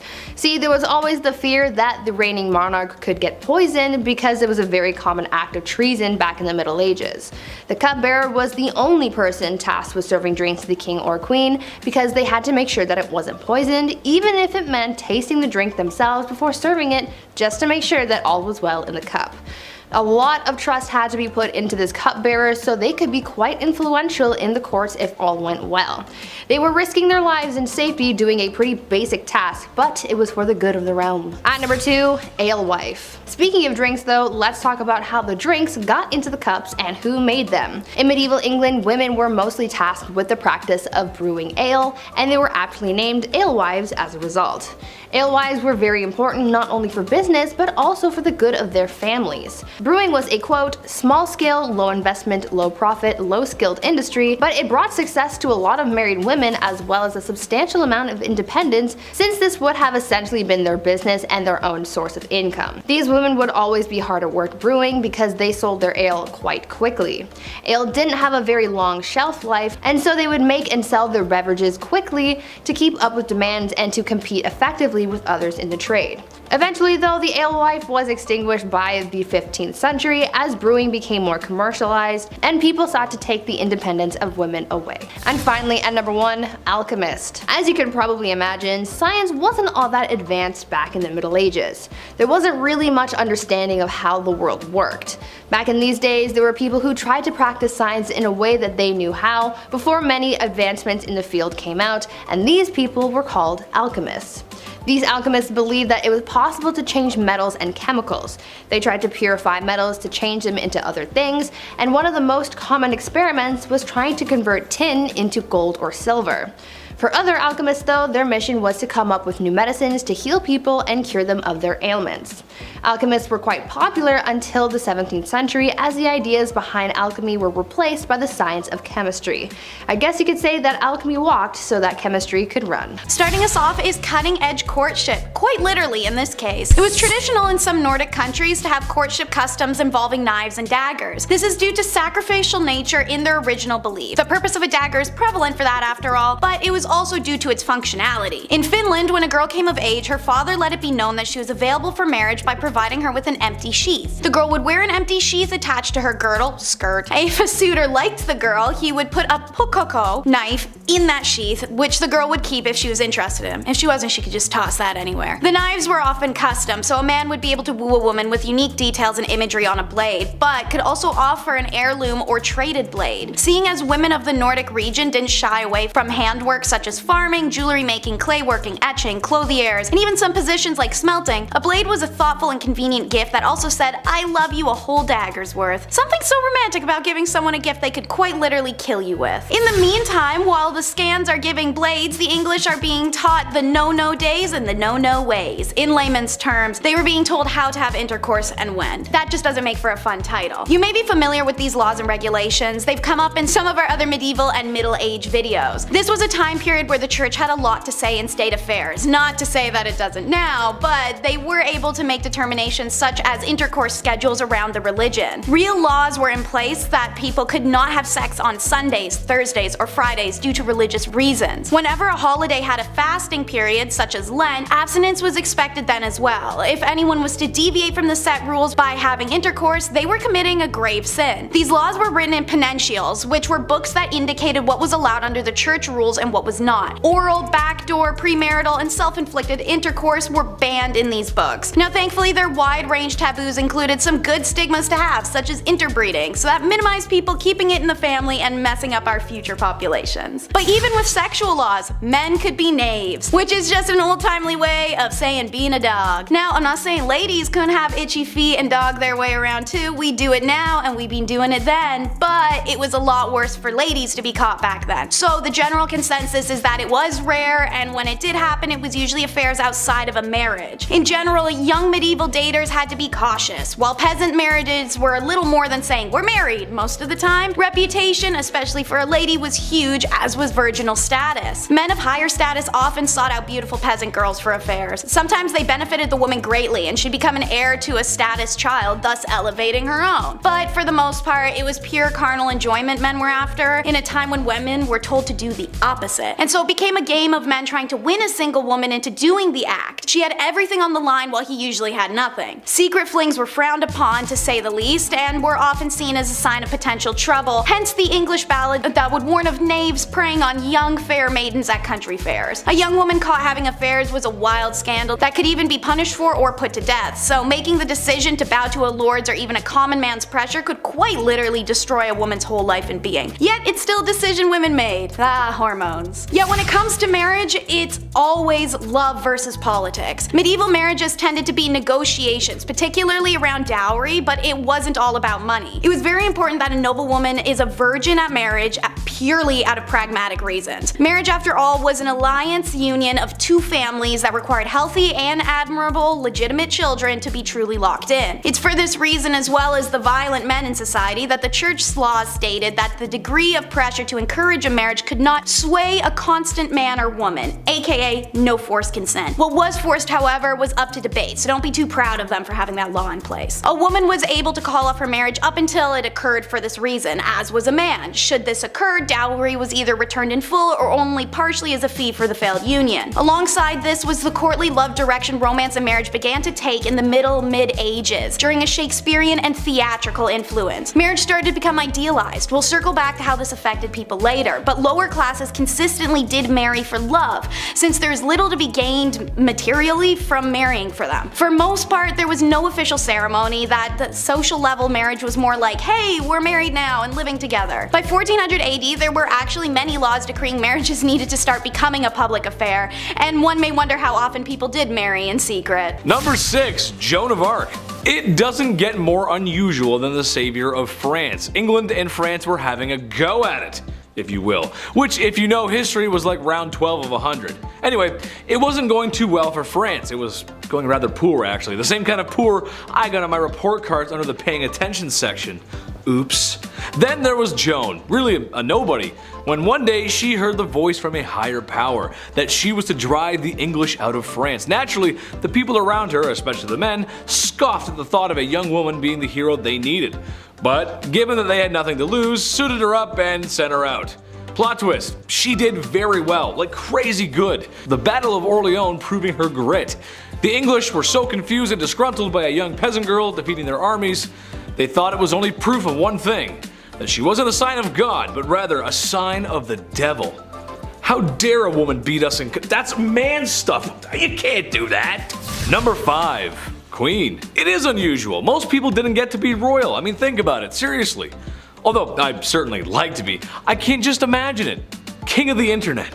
King of the black hoodie, nice, or king of the Chinese buffet. My point is that while women in medieval times didn't get the respect that they deserved, and every girl does, queens just had it better, and that's unusual. The queen might not have been as well respected as the king, but compared to the peasantry, she was fed, had 4 walls around her that didn't leak or wind would, seep through or blow down, and wasn't working herself to the grave every day to provide for a king and queen that didn't think very much about them. That's a really hard life to live. Number 4, cooking. Chief, somebody had to do it. Although, there's something that tells me the food wasn't that good. This isn't exactly Gordon Ramsay's 5-star cuisine. Beans, cabbage, eggs, onions, bread, and of course beer or ale to wash it down. The peasantry just didn't have the same access to food like royalty did. Although with a list like that, it sounds like it's a fast-track way to an upset stomach or some really grody gas, dude. It was women who would often be preparing those delicious dishes. Besides the hours I would spend on the commode after visiting a commoner's house from eating that, the taste is something worth talking about, I think. When you guys are cooking chicken, for example, what are your favorite recipes, spices, flavors? Let us know in the comments, I'm curious. My favorite chicken is barbecue chicken, brushed with a little Diana sauce. Medieval folks just didn't have that. More upsetting than that is the lack of spices in general. While there were some, anything not local would have been crazy expensive and not available to common folks. Medieval women did the best with what they could when they had it. That's just how it goes, Chief. I talked to him, he's a chef, he said it's alright. Number 3, nuns. It makes sense, honestly. Becoming a woman of God was honestly a good career choice for a woman. For starters, you become a woman of God, and that means you're protected under his vision. Thank you, Jeebus. And people need that back then, seriously. Secondly, it would also give you a place to live. Some nuns stayed in one town and others traveled where needed, staying in monasteries and convents where it was possible, and probably more comfortable than living in the mud and stone huts that the serf women were living in. And lastly, they got rulers and sticks, and if someone was bad, they would punish them when they misbehave. Oh, sorry sister, I didn't mean to say naughty words in the classroom. I guess you'll have to spank Chetty now, ooh. All jokes aside, this might have been one of the best things for a woman to be, besides royalty or marrying rich. It's just how the times went. Number 2, landowner. I was shocked by this one too, honestly, but yes, women could own land. Sort of. It wasn't a blanket green light, it's a bit more confusing than that. Some could, some couldn't. There was a few rules here and there. They were stupid man patriarch poo-poo rules, but rules nonetheless. In Normandy, for example, only men and their sons could possess land ownership. In the Basque region, both sons and daughters could inherit land. In England, both could, but if there were any surviving men or brothers, then they would be considered first, and not women at all sometimes. So no, it's not as open as today, and you probably would catch some strange looks as a woman rolling up to an empty lot and staking your shovel in the ground. It makes life a lot easier if there aren't so many rules, and I know you guys agree with me at home. The less red tape, the better, right? And be nice to girls, be nice to women. Number 1, artists. This one hits home. I think Chris can agree with me on this one. A lot of male artists, writers, and poets get remembered from history, but there was a few decent female ones too. We gotta give them some spotlight. Just, it sucks that males get all the spotlight.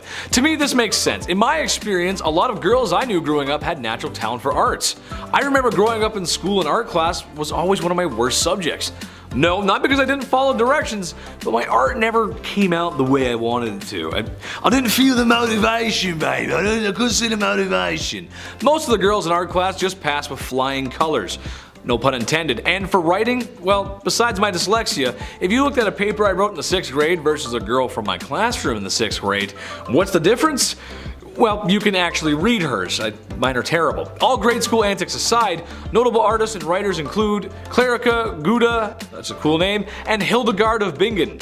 Names you might not know, but for sure are worth a Google search. At number 10, we have blowing your nose in public. We are starting off strong because this was far more absurd than even I could imagine. For it to make sense, we have to start from the beginning. In 12th century Newmarket, horse racing made its debut, but didn't become popular until the 16th century, which is when it really started to gain traction. And that was when many laws surrounding horses were put in place. In Newmarket particularly, it became really big for business. So there were lots of horses and they needed to be protected in order for them to race properly at full health. One of the laws that was put in place was being unable to blow your nose in public because they didn't want the horses getting sick. Not only was it blowing your nose, but if you exhibited any other symptoms of illness while in public, it could have resulted in mild trouble or a fine. They did not mess around with their horse's health. At number 9, we have the ordeals. Punishment in the Dark Ages, whether it be non-consensual chiropractics on the stretcher or a hot pail and a couple of rats, it was seriously concerning. Well, up until 1215, if peasants were accused of a crime, they would have to go through an ordeal to prove their innocence. There were 3 different types of ordeals. There was ordeal by fire, where a person would carry a burning hot rod for 3 meters,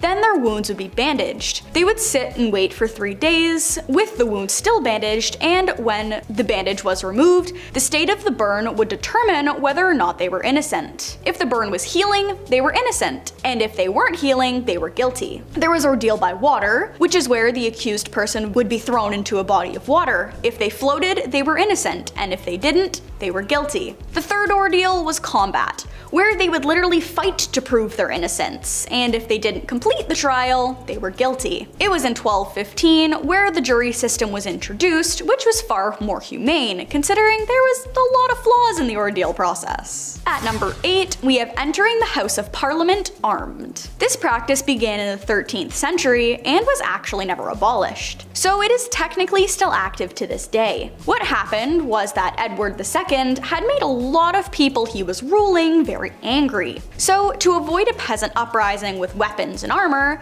and other things he couldn't fight back against himself, he enforced the law of being unable to enter the Parliament building in armor or while armed, because that was considered a threat to a higher up, and was a punishable offense. It was also punishable to enter the Parliament building using force. So while the law itself has some logic behind it, it was put in place for all the wrong reasons, to protect a tyrant of a ruler, which makes no sense. At number 7, we have eating more than 2 courses. This one also has some logic to it, but still really makes no sense. In the Dark Ages, there were a lot of laws in place that determined what lower class townsfolk could and couldn't eat. This was put into place so the lower class couldn't resemble or live as lavishly as the upper class and royalty. It began in the mid-13th century and wasn't repealed until the mid-18th century. What the punishment was unclear, and there are no documented punishments for the act, but it was heavily frowned upon. The details of the law were that a regular man could not eat an excessive amount of meats and dishes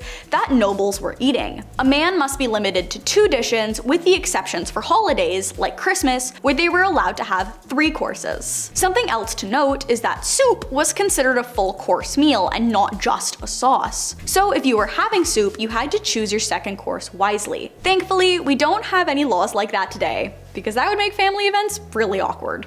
At number 6, roasted cat. We started off this list talking about one common household pet that was traditionally eaten in medieval times, but now we have another, so for anyone who has a feline friend, you might want to skip this part. Roasted cat was yet another bizarre food that was eaten back in the olden days, and I can't really say I'm all that surprised. I mean, they were eating hedgehogs, dolphins, and garbage, so I wouldn't put it past them to take a bite out of Garfield too. Roasted cat was a pretty straightforward dish. They would just marinate it and roast it like they would any other kind of animal, but what makes this dish strange, other than the fact that it's a cat, was the way that it was prepared, and the superstition behind it. Cats already have a lot of superstition behind them, so it makes sense that in medieval times they believed all sorts of things about felines, but when it came to cooking them, it was believed that cutting the head off before cooking it was a vital step because, quote, "It is not for eating, for they say that eating the brains will cause him who eats them to lose his senses and judgment," End quote. So yeah, don't go eating cat brains, I guess. At number 5,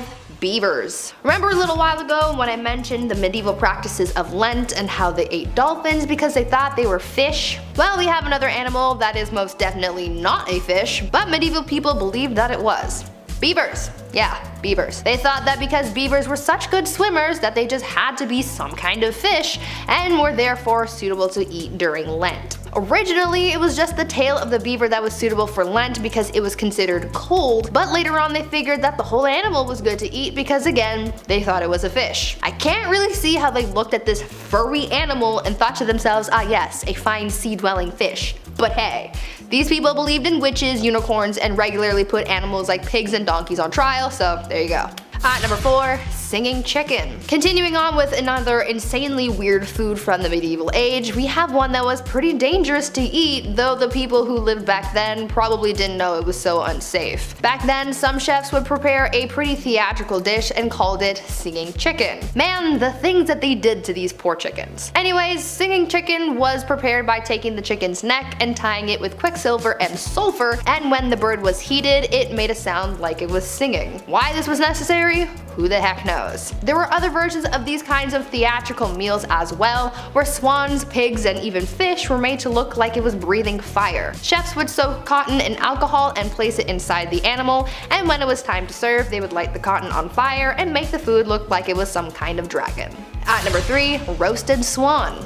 A lot of people see swans as beautiful creatures. I mean, I see them as deceptive geese because even though they are pretty, they will still attack you and eat your young, but I digress. Though swans are a lot of people's favorite animals, in medieval times, swans were more so people's favorite food. Yeah, even the swans weren't safe from being devoured. Now, some of you might think, oh well, since it's a bird, it's probably prepared in a normal way. And to those people, I say, have you been paying attention at all? Nothing was normal back then, and of course they had to make things weird. There were 2 ways of preparing a swan. The weird way and the strange way. The first way of preparing the swan was to mince the entrails of a boiled swan with bread, ginger, and blood, and then mix it with vinegar. Yum. And the second way was to cut the bird open, remove its skin, roast it on a spit, and then reclothe it with its skin and feathers and present it to eager guests. Sounds absolutely horrible. At number 2, lamprey. Imagine this, a gross, slithery eel with gray scaly skin and a suction cup-like face full of tiny sharp teeth. Does that sound tasty to you? Because I can't say it does. However, to people in the medieval age, apparently it was finger-licking good because this lamprey was all the rage and was actually a favorite of King Henry I of England, who was actually said to have died from eating too many lamprey. Lamprey was considered a delicacy and was often enjoyed with a side of hot sauce. I don't care how it's prepared, you cannot catch me eating a sharp-toothed worm of the sea. And finally, at number 1, live food. I think that by now we understand that medieval cuisine was as much about theatrics as it was about sustenance. Between singing chickens, fire-breathing fish, and cockatrices, a lot was happening in the kitchens back then, but by far the weirdest food trend from the medieval age was their live food shows. Because a lot of people loved a good show, chefs came up with a new idea to wow their dinner guests, where they would serve an animal that looked to be dead and cooked, only for it to get up and run away when it got to the table. The most common animal used for these theatrics was of course the chicken. To prepare this unorthodox dish, the chef would take the animal, let's use the chicken as an example, and they would pluck it while it was still alive and glaze it to make it look like it had been cooked. They would then wait until the chicken fell asleep in the kitchen and bring it out on a platter. However, just as the chicken was about to be carved up and served, it would wake up and run down the table, creating a chaotic dinner. Another common live food that would be served was frog pie. Chefs would put frogs in a pie, and then when the top of the pie was cut open, the frogs would jump out and startle the dinner guests. Kicking off the list at number 10, boiling. Whenever I get in a bath that's too hot, I think of the medieval times. I can't help it. I can't believe this was once a real thing. I get chills thinking about it. Either water or oil would be used for this ancient punishment, to die by being boiled. That was reserved for those who poisoned others. So if you have any vials of poison, toss it. Don't do it, man, trust me. In 1531, the time King Henry VIII was running the show, they made boiling a capital punishment. So poisoning somebody back then was equal to treason. Therefore, it was agreed you should be boiled slowly in front of like a room full of people. I would say that's the worst, but I know what's also to come on this list. Number 9. water. Taking a step away from the worst physical thing one could possibly go through, let's take a look at how far the mind will go before it too breaks. Sensory deprivation is still around today. In fact, there's many who pay for it. Yeah, they lie in a dark tub full of salt, then they float and listen to Childish Gambino. It's a magical experience. Your senses are powerful, especially combined with water. So this dripping machine, this old water punishment, that was just all bad. You had ice cold water dripping on your forehead and your face over and over for hours and hours. Drops would be at different random times so you couldn't predict it as well. My toes are wiggling while I'm talking about this. This is making me anxious right now. In medieval times, they would tie you down and then using a horn, a big ass funnel, they would pour 9 pints of water down your throat. So water is horrible in many ways. Number 8, fire. Can't talk about medieval punishments without mentioning this witchy classic. Commonly practiced in Babylonia and ancient Israel, then later on in Europe with the classic witch hunts, burning at the stake didn't come from churches, like many believe. They didn't call the shots there at all. That was mainly how small towns settled local beef. Yeah, by burning at the stake, instead of just like a fist fight at the park. Burning at the stake came in full swing way back in 1431 in France. French disbelievers like Joan of Arc, they were burned at the stake. It was crazy that they actually did this as a form of punishment. This is one of the worst medieval punishments, and believe me, there's a little bit of a silver lining here. It was quicker than most. Sometimes. Gunpowder was sometimes used so that the burning and stuff would be much faster and brighter and louder and much more horrible. A lot worse on paper, but a lot faster. So honestly, I think it's better. History is insane. Another red hot punishment used in medieval times was when the accused had to hold a red hot iron bar and then walk a few steps with it. A red hot iron bar, your hands were literally toast at that point. Here's where it gets even worse though. 3 days later, the accused would come back to the court, and then when the bandages were removed, if their hands were healing, they started to heal, they were deemed innocent. They were on the path to goodness and whatever. If their hands were still in horrible condition from, say, I don't know, holding a red hot iron bar, then they were pronounced guilty. That's how the courts worked back then. Number 7, the rack. On to something not so hot and fast, but rather dull and slow. The rack is surprisingly well known. It was originally introduced to the Tower of London around 1420. The Duke of Exeter referred to this device as his daughter. What a weirdo. It's like guys who call their car like she. It's like, okay, just a little bit too close to your automobile, man. Relax. It was an open bed frame type device where your ankles were tied at the bottom and your hands were tied at the top. Already we're off to a horrible start.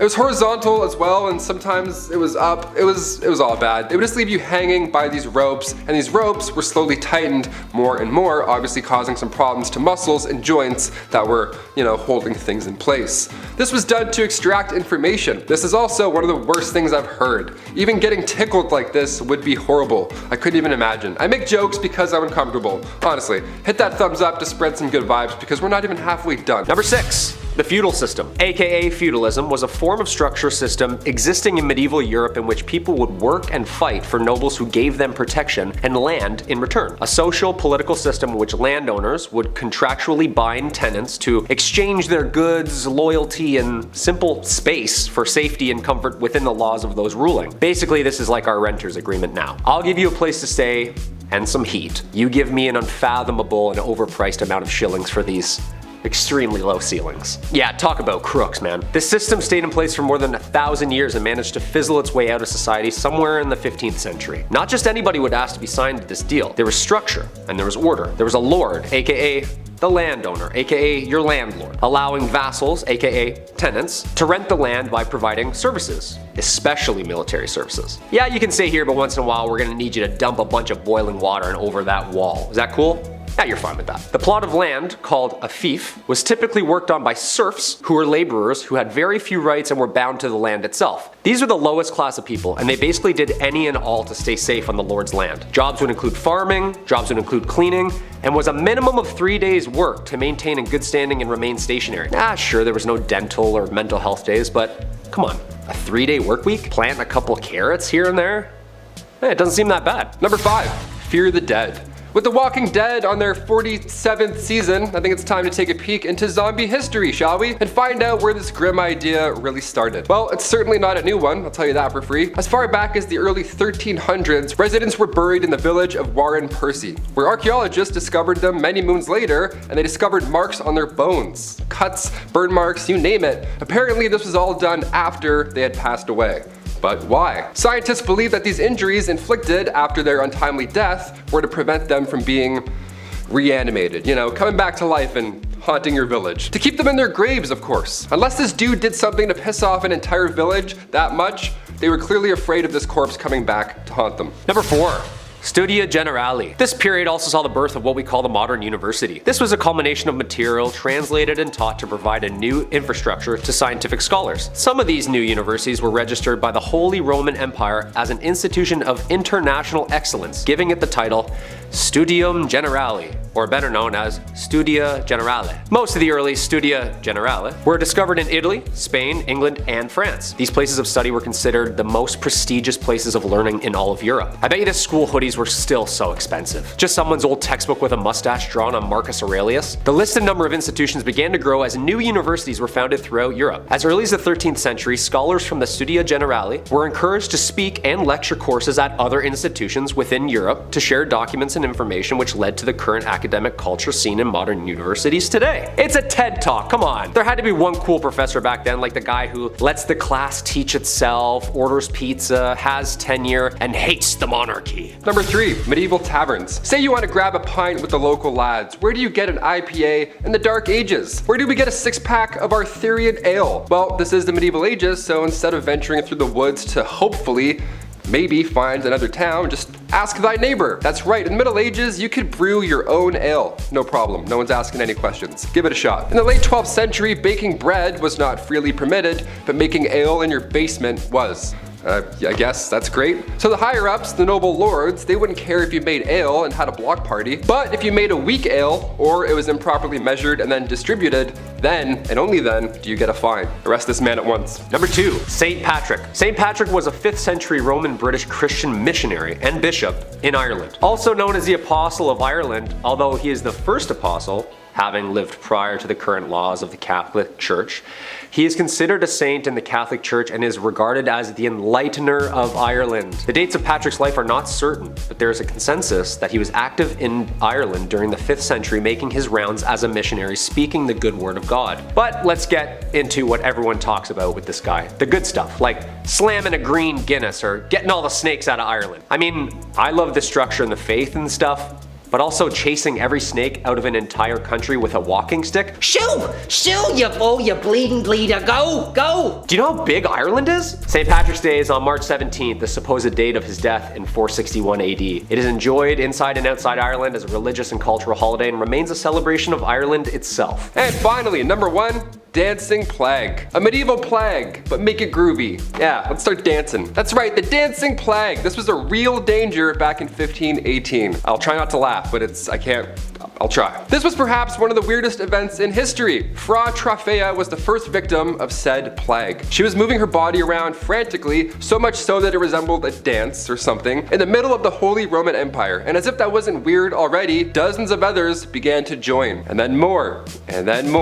all moving their bodies with a similar, wacky, frantic twist. This was long before Chubby Checker came along, so we still have no idea what was going on here. Like, we're out of guesses at this point. This twist lasted for months. People were dropping on the spot. It was scary and confusing. In total, there were around 400 victims that fell to this mysterious illness.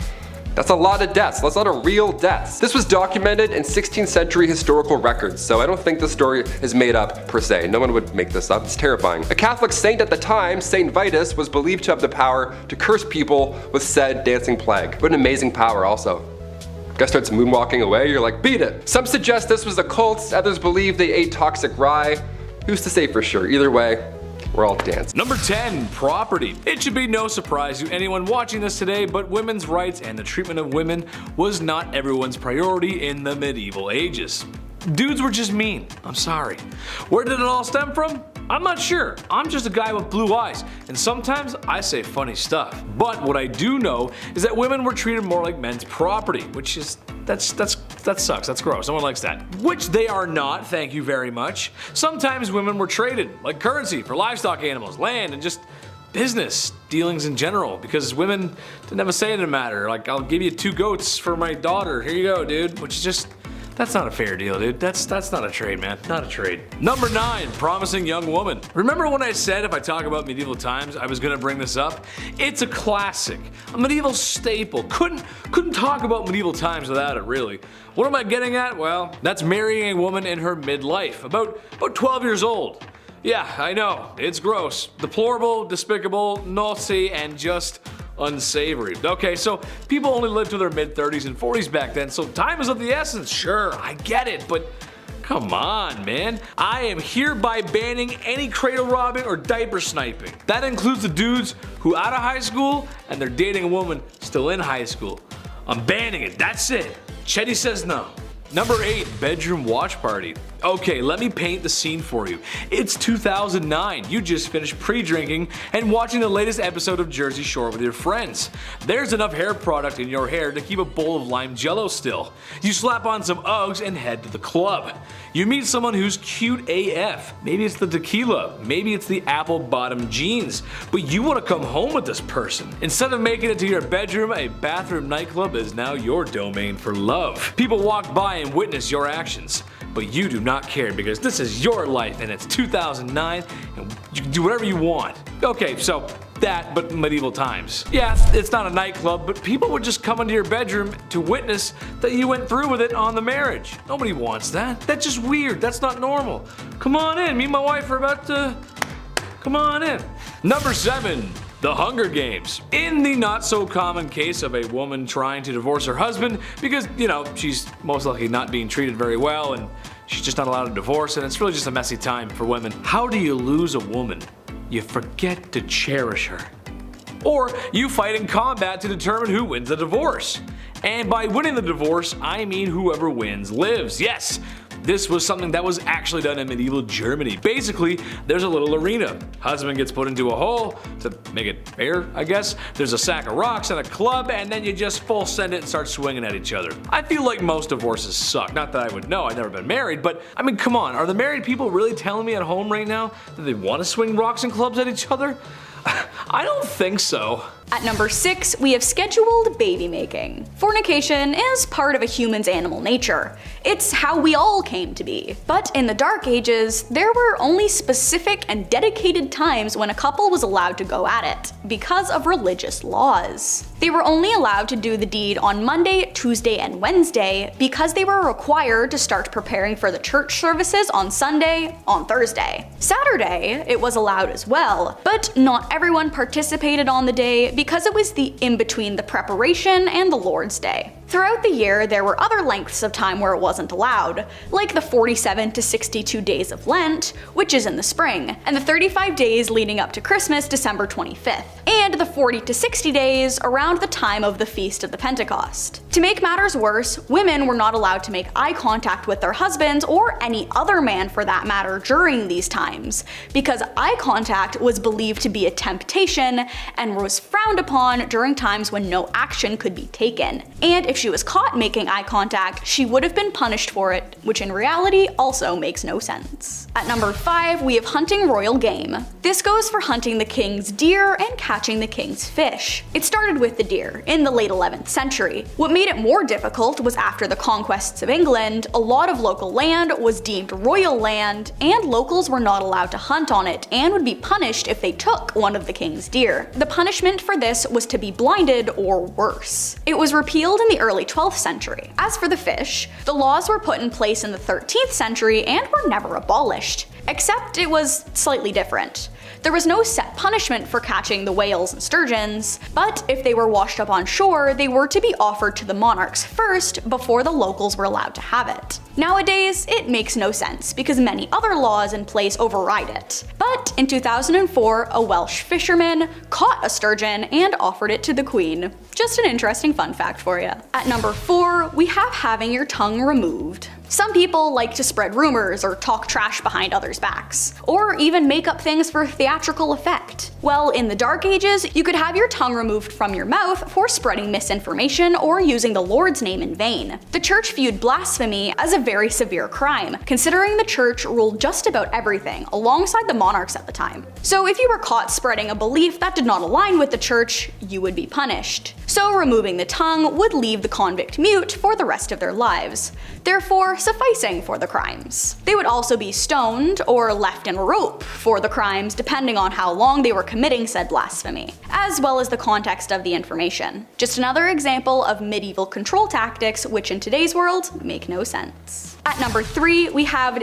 what was deemed indecent dress. In the mid-14th century, wearing long and overly pointy shoes that were longer depending on your social status and could extend up to 5 inches off the foot, as well as eccentric and flamboyant tunics, were considered illegal for the lower class. How did this come to be? As the fashion trends began to become popular amongst peasants, the crown stepped in, saying they were no longer allowed to participate in the fashion trends. This was to preserve the rich and famous image, and how only the wealthy were allowed to wear such extravagant clothing. It was deemed that no townsfolk with a rank lower than a knight or a noble was allowed to wear shoes with spikes or a toe that extended more than 2 inches. And the same went for top clothing. No local was allowed to wear clothing that was deemed indecent, and it had to cover most of them, whereas lords, nobles, and royalty were allowed to wear clothing that was far more revealing. It makes no sense because it was another excuse to separate people. Thankfully, it was repealed in the early 16th century, and people were allowed to dress as they deemed necessary because putting a cap on a shoe length is just silly. At number 2, we have the amount that was punishable by offing. In the Dark Ages, just about any crime was severe enough that you could lose your life over it. It was also far harder for women because they had to be far more cautious about what they say, how they acted, and what they knew. There was a lot of women who were stoned or burned for having moles that were deemed too large to be human, or for having birthmarks that were immediately noticeable. They would also be offed for being able to read, being able to understand math, being old and having a cat, and simply existing because they were witches and they were the reason the entire town was down on their luck. And that's just women. Talking back to royalty was punishable by meeting the end, and a lot of their methods to get people to confess or regret their crimes led to meeting their very unfortunate demise. It was really unethical and doesn't really make much sense in the grand scheme of things. And last but not least, at number 1, we have playing tennis and soccer was forbidden. Football, or soccer, was banned in the late 13th century because it was deemed to be too violent, considering fatalities while playing was a common occurrence. The games would get very aggressive and would often break out in fights as well, which, while that aspect is similar to today's soccer, it was very different from the soccer/football we know today. It was originally banned in England in order to keep the peace while Edward II was in Scotland. Then it was banned nationally towards the end of the 13th century. As an alternative, the locals were encouraged to practice archery, so they had some sort of method of defense when other countries would attempt to invade. If you were caught playing football, you spent 6 days in prison for the crime, but that would be the extent of the punishment. As for tennis, in the late 14th century, it became illegal for any man who wasn't a noble of some sort to play tennis because it was deemed a royal sport, and it encouraged gambling amongst lower class citizens and caused men to slack off their work, which was a problem. The law was once again put in place to separate the lower class from the upper class, and the only exception to the law was Christmas, when regular people were allowed to play tennis with the nobles. Thankfully, both of these laws were repealed in the 18th century, and the sports were once again encouraged. At number 10, roast hedgehog. Hedgehogs, am I right? They're cute little spiky balls of fun, and they make pretty good pets too. They're so cute that you would never want anything bad to happen to them, right? Well, if you lived in the medieval ages, you might beg to differ, because while today we see hedgehogs as these lovable little creatures, back then they were nothing but something to feed your family for dinner. Sorry to anyone who owns a hedgehog. Yeah, hedgehogs were a delicacy back then, and there's even a record of a common recipe for them. In the olden days, when someone was looking to cook up a hedgehog for dinner, you would first have to unalive it and then gut it, tie it up, and wrap it in pastry. Apparently, if your hedgehog wouldn't unroll after it was taken out, so to speak, you would just have to simply boil it in water and continue the preparation process. Apparently, back then it was believed that eating hedgehogs helped with medical conditions like throat inflammation and leprosy. Not really sure how effective that was, but it was still a thing. At number 9, porpoise pottage. During Lent, people weren't allowed to eat meat. Normally, people would substitute fish into their diet during this time, but if you were one of the wealthy, then you could treat yourself to something a little more extravagant than just plain old fish. For those who could afford it, they would sit down to a seafood feast, and they really ate anything that came out of the sea. We're talking fish, lobster, crabs, eels, and dolphins. Yeah, they thought that dolphins were fish and so safe to eat during Lent. In a recipe book from 1399 written by King Richard II's cooks, there was a recipe for porpoise fermentry, which was basically a sweet and spicy wheat porridge with dolphin on top. It consisted of almond milk and saffron and just sounds absolutely vile. I couldn't imagine what a dolphin would even taste like, but I wouldn't imagine that it would taste very good, especially with almond milk, wheat, and saffron. But would you guys try it? Now, before I carry on telling you guys about the weird things that people ate in medieval times, I would first like to take a moment to ask you guys to leave a like on this video if you're enjoying it so far, and maybe even consider subscribing to the channel to see more videos like this one. At number 8, garbage. Ever heard of a garbage plate? It's a dish that originated in Rochester, New York, and it is a big plate of things like macaroni salad, baked beans, french fries, and a bunch of other things. Well, in medieval times, they also sort of had their own garbage plate, but unfortunately it doesn't sound nearly as good as the one from Rochester. Their garbage was pretty foul, and honestly I don't think that you could pay me enough to sit down and eat this thing. As the name dictates, garbage was made of, well, garbage. Anything that wasn't used in other dishes was basically thrown into a pot, cooked up with some seasonings, hopes, and dreams. Even the recipe sounds gross, dude. In an excerpt from a medieval cookbook, to prepare garbage, it says to quote, "Take good giblets, aka the garbage, chicken heads, feet, livers, gizzards, and wash them all clean. Throw them into a nice pot and add fresh beef broth, powdered pepper, cinnamon, cloves, mace, parsley, and sage chopped small. Then take bread, steep it in the same broth, draw it through a strainer, add and let it boil till done. Add powdered ginger, verjuice, which was sour grape or apple juice, salt, and a little saffron, and serve it forth." End quote. Yeah, I think I'm gonna pass on that one, thank you. At number 7, cockentrice. When living in medieval times, people had to be very creative when it came to cooking. You had to create flavors with limited resources while also trying to dodge the risk of poisoning people if you're not careful, but this next dish pushed the boundaries of culinary art so much that Gordon Ramsay would have to call every chef who made this an idiot sandwich. Back in medieval times, some chefs would prepare a dish called cockentrice, and it was kind of a monstrosity. This imaginative dish was made by combining a pig and a chicken into some kind of revolutionary Frankenstein's monster. Essentially, this dish was made by cooking a pig and a chicken, and then the chef would cut both animals in half and then attach the front half of a pig to the rear half of a chicken. Then it would be stuffed and roasted on a spit, glazed in egg yolks and saffron, and topped with a gold leaf before being served to an elite like a king or queen. There was also an alternative version of this dish where instead of having the two halves of the animal mashed together, it would instead have the chicken riding the pig, and some chefs would even adorn the chicken with a knight's helmet for some extra pizzazz. Not sure why this was invented, but it certainly is creative to say the least. Folks. Number 6, molten metal. This was another form of capital punishment, and if you've seen Game of Thrones, it'll ring a familiar bell. A few of these do, actually. Yikes. Metal would be heated up in a cauldron for a long time to the point where it was liquid. It was molten metal, just a soup of minerals. Look, we said this video wasn't for the faint-hearted, and here at Bumblebee, we like to keep that promise. They would then pour the molten metal on your head, or more commonly known, they pour it down the throat of the accused. Obviously, it wasn't done as a method to extract information, it was done to brutally end someone's life. Because they're not talking after that, of course. Execution by molten metal was supposedly done to a wealthy Roman general, Marcus Licinius Crassus, back in ancient times. The metal would burn your muscles and skin, literally cooking it, and then after a few moments, it would harden. Bad, not good. Number 5. Keel hauling. Not to be confused with Kegels, keel hauling was reserved for the worst of the worst at sea. This was used by pirates for sailors who disobeyed orders and all that jazz. The victim would be suspended by a rope with rocks or weights around their ankles, then they're lowered to the keel of the ship where all the sharp barnacles live. After so long, these ships are so old, it's just piled on, layers and layers of barnacles. Then they would get dragged all along them with the water and everything. Water plus pain, it's a lot, it's a deadly combination. Anything to do with barnacles in the sea, no chance. I'll literally tell you anything, Blackbeard. Anything. Number 4, solitary confinement.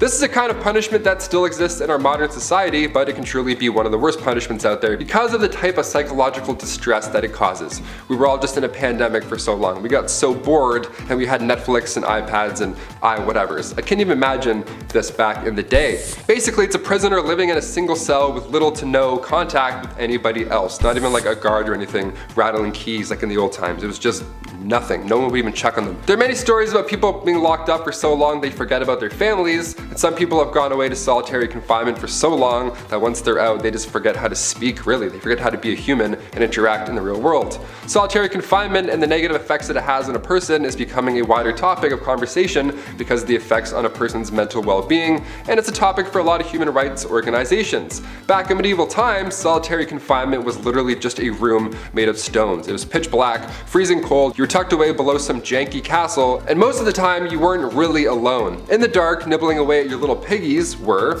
number 3, rats. Another Game of Thrones classic.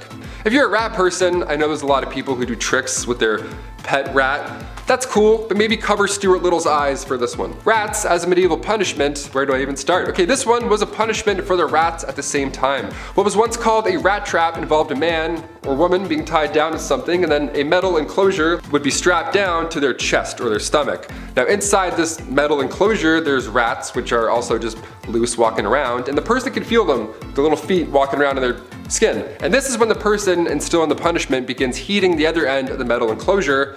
Historically, it was hot coals that were usually placed on top, or there's a fire underneath, which quickly creates a hot environment for the rats inside.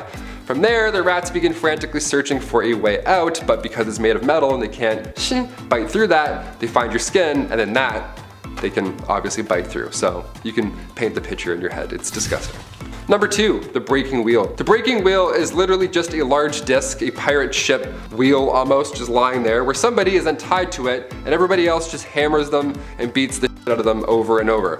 But of course, since we're talking about medieval times, everything has to be a show and whatnot, so once the accused was beaten and then presumed dead, the wheel would lift up and turn just to show everybody what's up.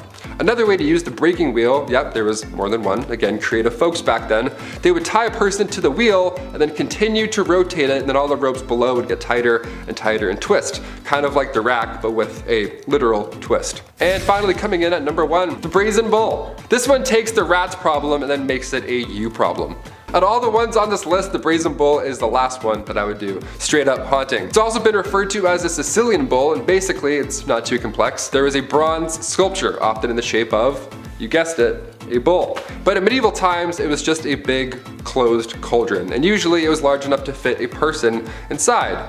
Yeah, this was in a Saw movie too, I believe. That's how you know it's a good one, when it's in the movie Saw.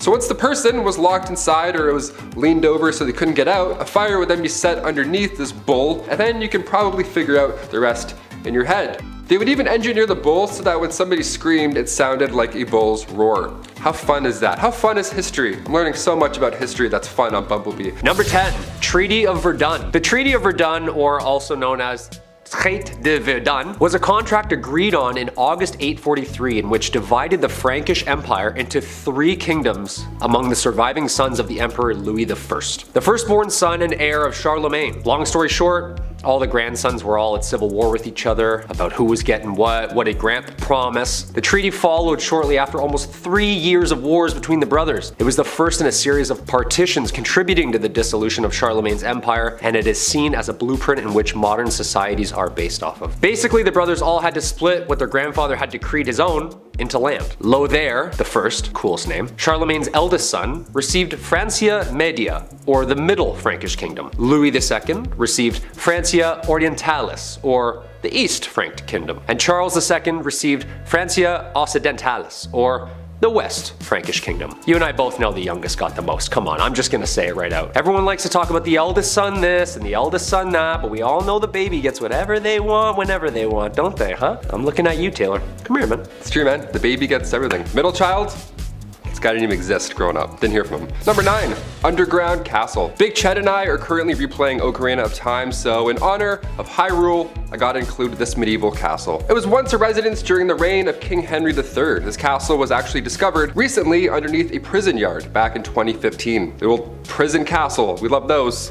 Shawshank Redemption 2, Medieval Edition. Super recent discovery. Archaeologists discovered walls of a castle underneath the basketball court in southwest England at a former prison. Yeah, dudes were shooting threes over top a kingdom and they had no idea. How amazing is that? This was the same castle that played part in the mid-1100s during England's Civil War. The castle actually fell later in the 1400s and the prison was built on the grounds later in the 1700s until it closed its gates forever in 2013. And then we were shooting threes and then we discovered it, of course. If I was a ghost haunting these grounds, I would make every shot miss. Easily. I would just float near the net, tap the ball away. Like, nice try. Back to prison. Number 8, stonemasonry. So we all know about who wrote what and who translated what to what text and which language while writing what play, which was based on who. But who built all this stuff? When we think of the Dark Ages, we can't forget the megalithic Leviathan stones carved and molded together to create the enormous Gothic castles and cathedrals that are still standing to this day. How did people do it back then? Well, masons in medieval England were responsible for building. Masons were highly skilled craftsmen, and their trade was primarily used in the building of castles, churches, and cathedrals. There were 3 main classes of stonemasons. There was the apprentice, the journeyman, and the master mason. So what would a medieval construction site exactly look like? Well, of course there's the master mason. He's usually the head and the overseer of the work, and he's the most skilled of the tradesmen. This is like the head honcho on site. We've all seen this guy walking around site. He's always angry, he's always yelling, "Hey, who's got the plans? You, give me those. What are these? Backwards, you idiot. I would have put the window down there." So how did they exactly chisel out all of these castles from one giant rock? Well, they didn't. The stone had to be quarried first from quarrymen. These were not masons. Their job was to get the stone for the masons to work on out of the ground. Local stone was used first, but occasionally stone could travel vast distances, even from other countries. So I gotta drag that boulder there all the way to Scotland? Okay. Some of the most beautiful architecture ever created can be still seen across Europe. The amount of time and skill it took for these people to have designed, constructed, and chiseled such megalithic sites still baffles me. I'd be trying to read the plan still. Oh, that's north. I got it. We're good. Number 7, apple bobbing. In a time where bodies were literally piling up on the side of the road, I can't believe we got apple bobbing out of the whole ordeal. That's crazy. It seems like ill timing, but it is the Dark Ages. What can you do? Apples historically have always been a symbol of importance. The Greek golden apple started the Trojan War. Snow White's poison apple was a symbol of importance in literature and all that good stuff from growing up. And in the Middle Ages, apples were viewed as a symbol of romance and fertility. These things have roots, pun intended, of course. In medieval times, bobbing for apples was flirty. It was their version of speed dating, dare I say. What happened was all the leftover apples from the big harvest were then put into a big bucket. Each apple had a villager's name on it, and then maidens would have 3 chances. 3 chances to grab that apple with their teeth. 3 chances to win a date with the English Tad Hamilton. What a weird time. Can you imagine if this was in Game of Thrones? Reek is just shivering for 2 seasons, bobbing for Ramsay's Bolton apples. We're like, medieval times were dark. Holy shit.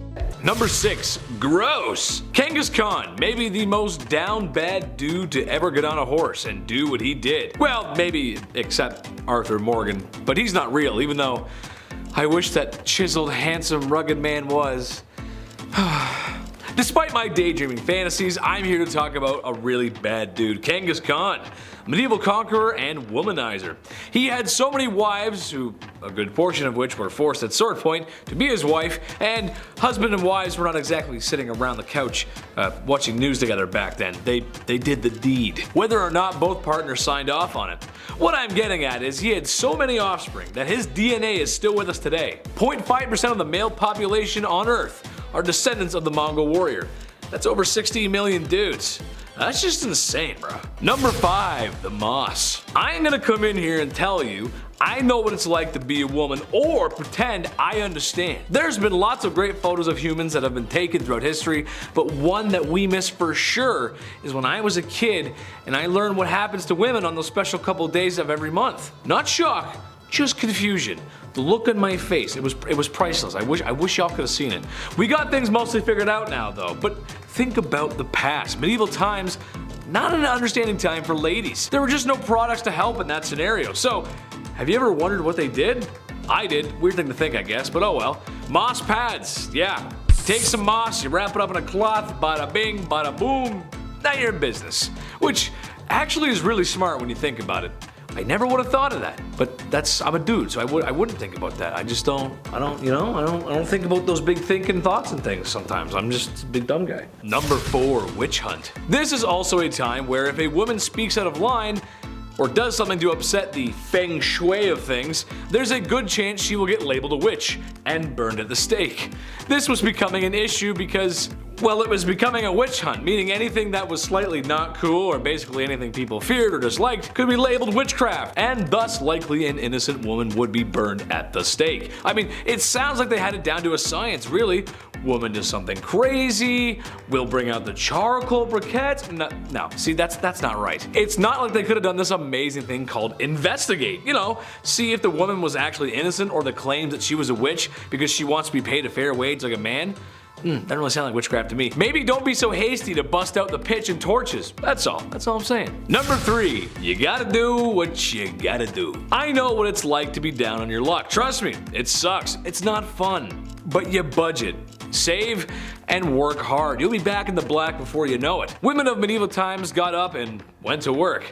The kind of work a lot of women were forced to do because of circumstances. The oldest profession in the book, selling booty. It's been happening since day one and it won't be going anywhere soon.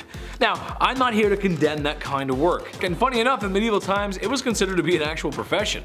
I just feel if you're gonna be in that line of work, it should be your choice. I'm a Las Vegas kind of guy. I love gambling, boozing, and the freedom to do what you want after strolling out of a casino after too much drinking and gambling. If you know what I mean. Sometimes you gotta do what you gotta do to make the bread, and they just had to do what they had to do. And that's it. Number 2, Hell Hath No Fury. Princess Olga of Kiev was a prime example of hell hath no fury like a woman scorned. Long story short, her husband was torn apart by trees. Some gruesome stuff. It was actually, if you look at it, it's not nice. So like the Sith on its worst behavior, she plotted her revenge. When 20 men she deemed were all responsible for her husband's passing were coming into town, she had a large ditch dug where they were buried alive. That is so heinous. I can't even. She then extended a welcome to more of the men responsible. When they arrived, she invited them to wash up in her bathhouse, where she had the doors locked and the place torched, like it was a witch hunt or something. Just had them cooked. Just cooked them up. But I mean, they burn women, so why not? Why not cook some dudes?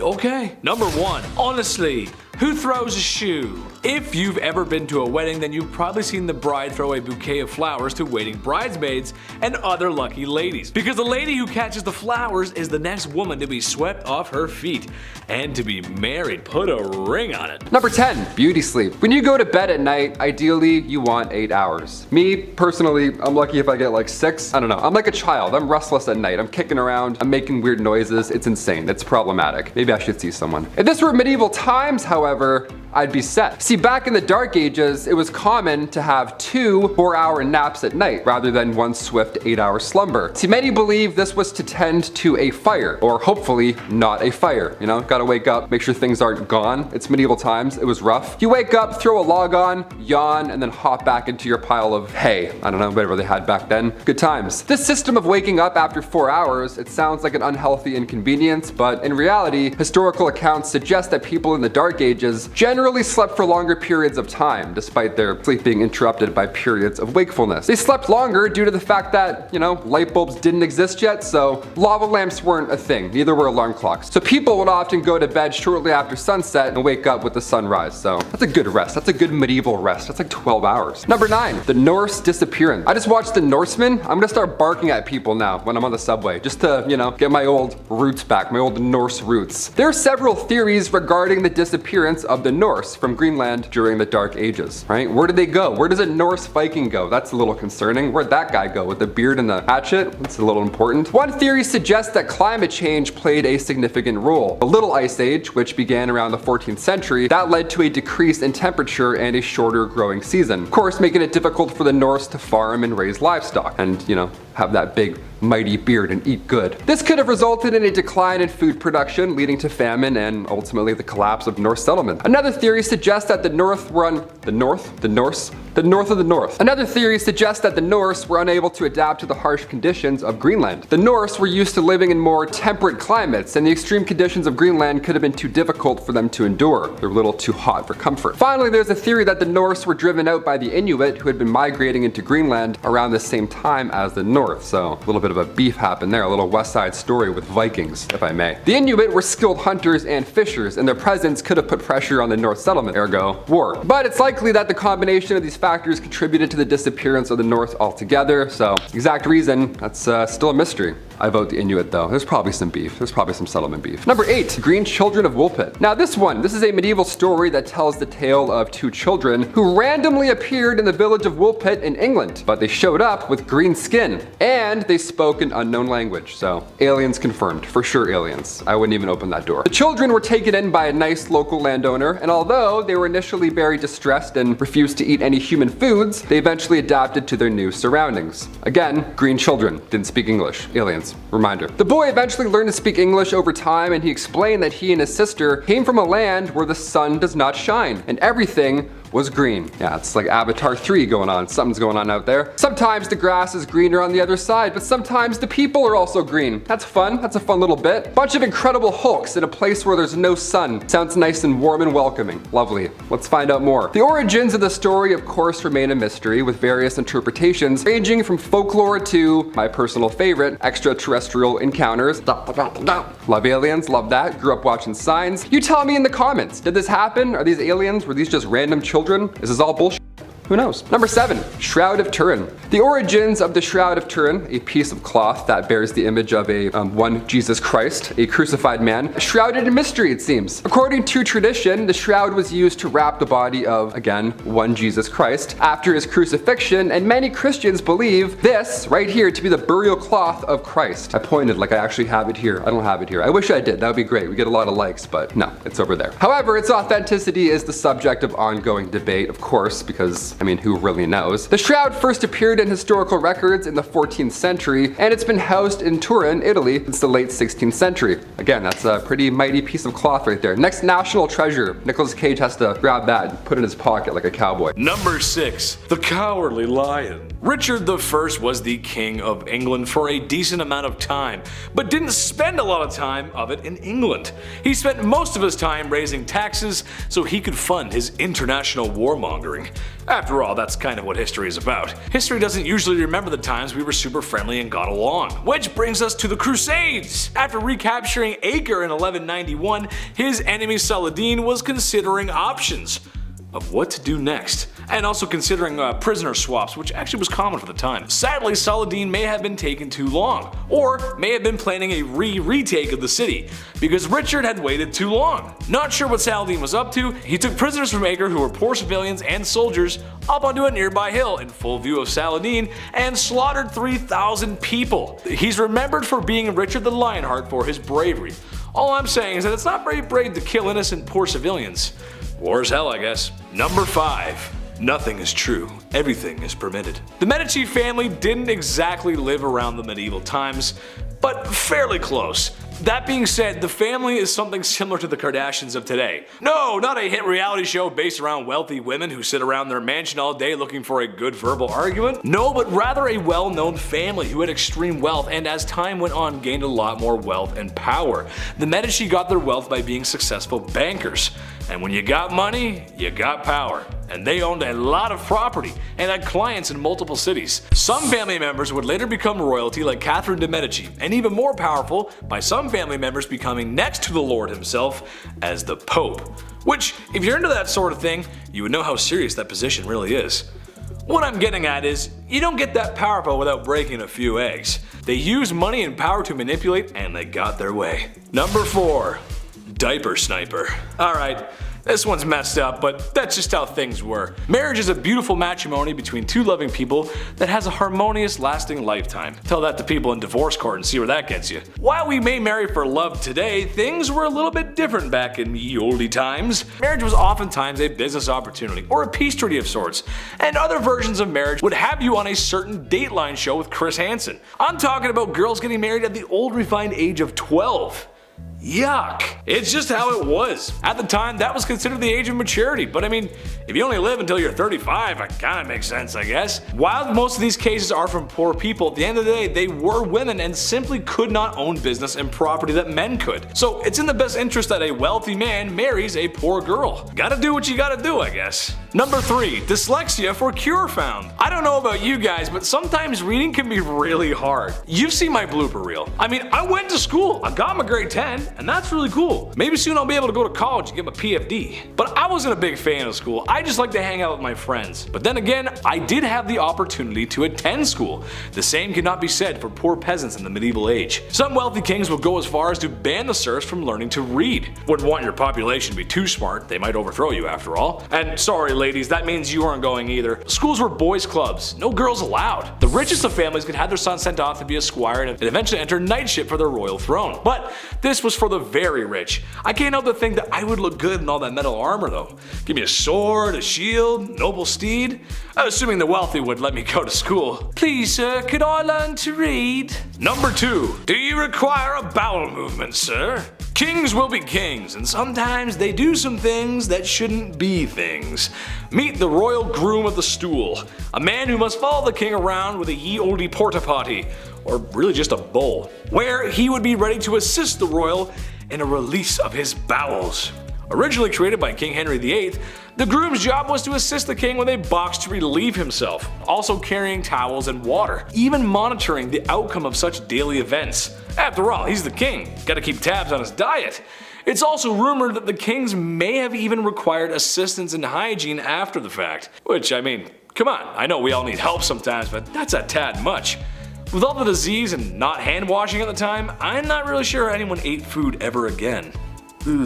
Number 1. Dead-end job. Wiping a royal bum is tough, but cleaving a man's head from his body kinda sucks too. The rich uphold the law, and that means when it's time for the death penalty, somebody's gotta do it. Somebody with less money and somebody who might not have a choice, as professional unalivers at the time often were handed down the blood-soaked acts of their kin. On one hand, you have law and order that is respected. On the other hand, you have a profession that sees law and order through, but is not that well respected. Makes sense that the job kinda sucks though. Unalivers often had to practice their skills and eventually work their way up to the real McCoy, practicing on pumpkins, animals, and eventually criminals.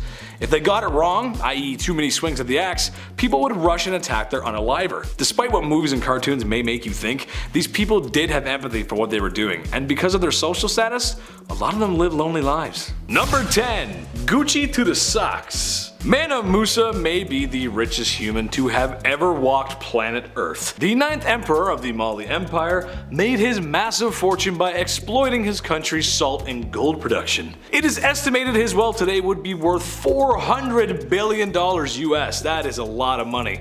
That is a lot of shkarol. It is however difficult to place an exact number on his wealth, as this was a very long time ago, and it is difficult to separate his wealth from the actual monarch itself. However, in his travels, in hopes of securing new trade deals, he wanted to show off his good faith and wealth. When he arrived in Mecca, it was time for a shopping spree, where the wealthy king spent so much gold, it actually ruined the economy. Yeah, it ruined the economy of Mecca. Honestly, that's just a big Bruce Wayne play right there. Imagine spending so much money, you single-handedly raised the inflation rate in a major city. And also a few others. That wasn't the only place he did it, surprisingly. He also bragged at one point that gold grows like plants where he's from. Where I'm from, it's super cold and there's lots of snow. We aren't selling snow yet, right? Number 9. Bad Vlad. Vlad the Impaler is Vlad the Impaler. Okay, sure, he wasn't the wealthiest king ever and his empire wasn't that big. But listen, I called the chief last night and he said he ain't it. Vlad was best known for his creative punishments, to say the least. Vlad was just the kind of guy who took some folks he didn't like and, you know, impaled them with large wooden or steel stakes. Vlad did not discriminate either. While a lot of poor people did end up with the worst suppository ever, he also ended up unaliving some wealthier folk too. This one time at band camp, Vlad had 2 guys come visit, and when he asked them to remove their hats, as was custom in Vlad's kingdom, they refused, which in hindsight was a really bad idea because then Vlad had their hats nailed to their heads so that they may never remove them again. What were poor people going to do? Try and overthrow the guy who left their family members on pikes as some really weird art installation? Truth be told, I've heard too much about this guy for me to even come close to his kingdom.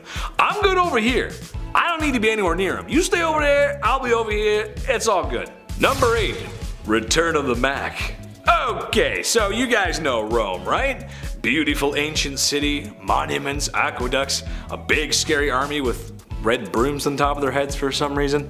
Mamma mia, it's beautiful. But it didn't last forever. After many years of conquest and living well, it eventually decayed and sort of split in half, with the west and east. The east becoming known as the Byzantine Empire, which it honestly did pretty well for itself too. This includes the adventures of Basil II. He's nicknamed the Bulgar Slayer. For video games out there, Doomslayer is a big dude in green armor that does what exactly? Slays demons. So that means Basil slays Bulgars. Huh? Yeah, real nice dude.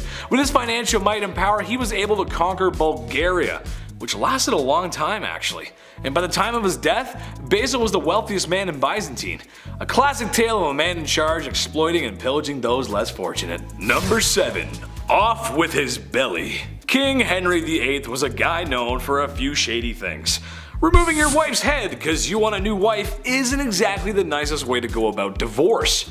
I could think of some nasty other stuff too. I know what the I'm saying. I think what was rather more interesting, however, was the king's diet and the quality of life divide between royalty and peasants, especially compared to the average person at the time. Sure, he was the king, but the list of foods and menus that were available to him were crazy, even by today's standards, almost rivaling the wealthy of today. His banquets would often include pork, chicken, fish, goose, beef, fruit, bread, and desserts galore. Extravagant desserts with beautiful designs. And of course, you gotta have some wine to wash that all down with, which funny enough might have made them healthier to drink wine since water purification at the time wasn't so great. It is said he was consuming way more than the average person's calorie intake. Also, not to mention his food was fresh, or as fresh as it could be for the time. And if it wasn't, it was seasoned and preserved with very expensive spices from the far reaches of the globe.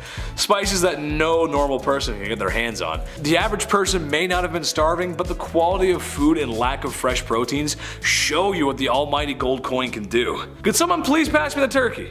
Number 6. John Cabot's fate. John Cabot, he was an Italian explorer who sailed under the English flag, and he's known for his voyages to North America in the late 15th century. His final voyage in 1497, this was intended to establish English trade and settlements in the New World. But Cabot, he set out with a small fleet of ships from Bristol, England, and he sailed along the eastern coast of North America. However, something happened. He encountered difficulties, I guess one could say, including rough weather and a mutiny among his crew, which is much worse than a storm, I would say, and his fate remains unknown to this day. That rhymed, Dr. Seuss, love it. Some historians believe that Cabot may have perished at sea, while others speculate that he may have made it back to England and then died there. So, how did he go? Was he eaten? Who knows? Who really knows? Number 5, the plague. Yes, we just lived through one of these. Isn't that neat? Can't wait to tell my kids about that one. Plagues are everywhere throughout history. Some are short, some are impossibly incredibly long. The bubonic plague arrived to medieval England in 1348. Now the death toll here, it was devastating. I mean, we put up some crazy numbers in the last few years, don't get me wrong, but in the Dark Ages, the bubonic plague took out almost half of England's population. That's insane. They didn't even have Uber back then. You're like, how? How did that happen?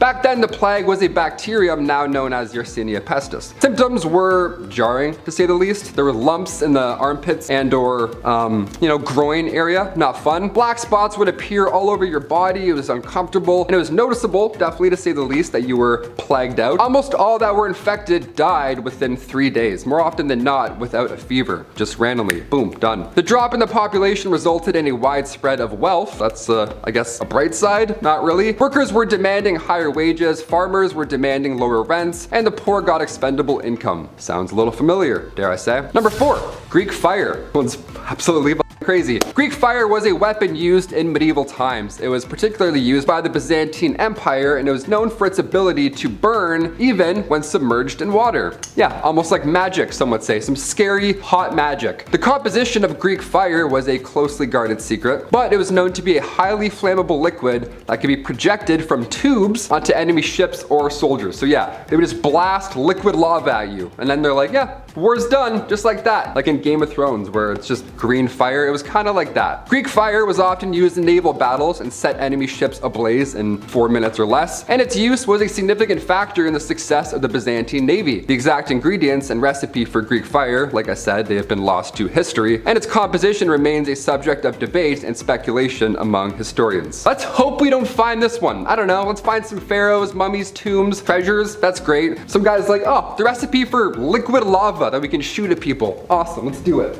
Number 3, the Vinland map. The Vinland map, this one's fun to all the toptographers, map people. This one's for all the map fans out there. The Vinland map is a medieval map that depicts parts of North America, including a region known as Vinland. Not to be confused with Vineland, that's pretty good, that's a fun one. Vinland is believed to have been visited by the Norse explorer Leif Erikson around the year 1000. Now the map was first discovered in the 1950s and it's believed to date back to the 15th century. Buster Rhymes, I'm like, however, its authenticity has been the subject of ongoing debate among scholars and historians because, you know, it's like Atlantis. Some have argued that the map is a forgery while others believe that it's a genuine medieval artifact, like the Shroud of Turin with, you know, Jesus' selfie. This is amazing. I have to say I believe this was once a real place. Sure, why not? The amount of pharaohs and leaders, dictators, all these people throughout history lost in books that have been burnt. Of course there are places and maps that have also been lost to history. Or maybe I've watched too many National Treasure movies. Could be the latter. It's probably that too. Number 2, the Dancing Plague. All right, this one's fun. Hit that like for Step Up 2 fans. This one's gonna be real sick. July 1518, one of the most bizarre dance circle / plague events, who knows really, in medieval history went down. It was the craziest dance circle all of history, I have to admit. The Dancing Plague. Yeah, why can't this be the plague that comes back now? Why it had to be the one that was gross, everyone's coughing on each other? Why could we all just be popping and locking in the streets in 2020? Would have been way better. The town of Strasbourg was calm, cool, and collect one summer, back in 1518, until out of nowhere, one woman began to dance, or convulse, uncontrollably in the streets. Others soon joined her, which is the weird part, and eventually over 400 people were all dancing the days away, or convulsing, one of the two. It's really tragic. See, this was not a good time. It's, you know, we call it the Dancing Plague, like, oh, they were all dancing in the street. No, it was a nightmare. People were like seizing on the ground. Seizing?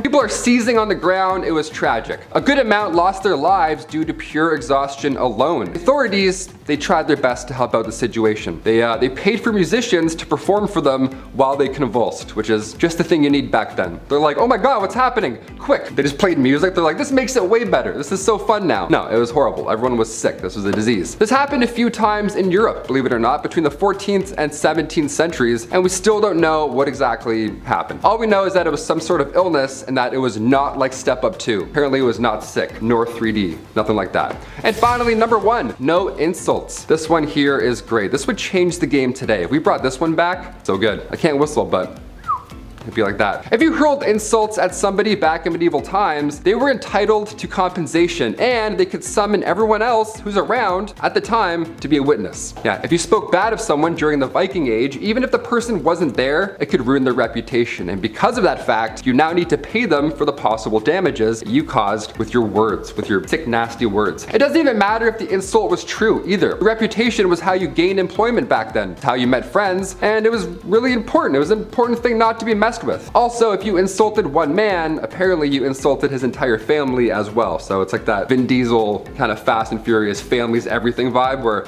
with one person, they're all coming at you. It was rough. There were some words, however, where a man would be allowed to kill you if you said it. I don't even want to know which words that was. Sometimes you went a little too far spreading lies, so they had to make it a capital punishment. Thou shalt not talk smack. Get out of here.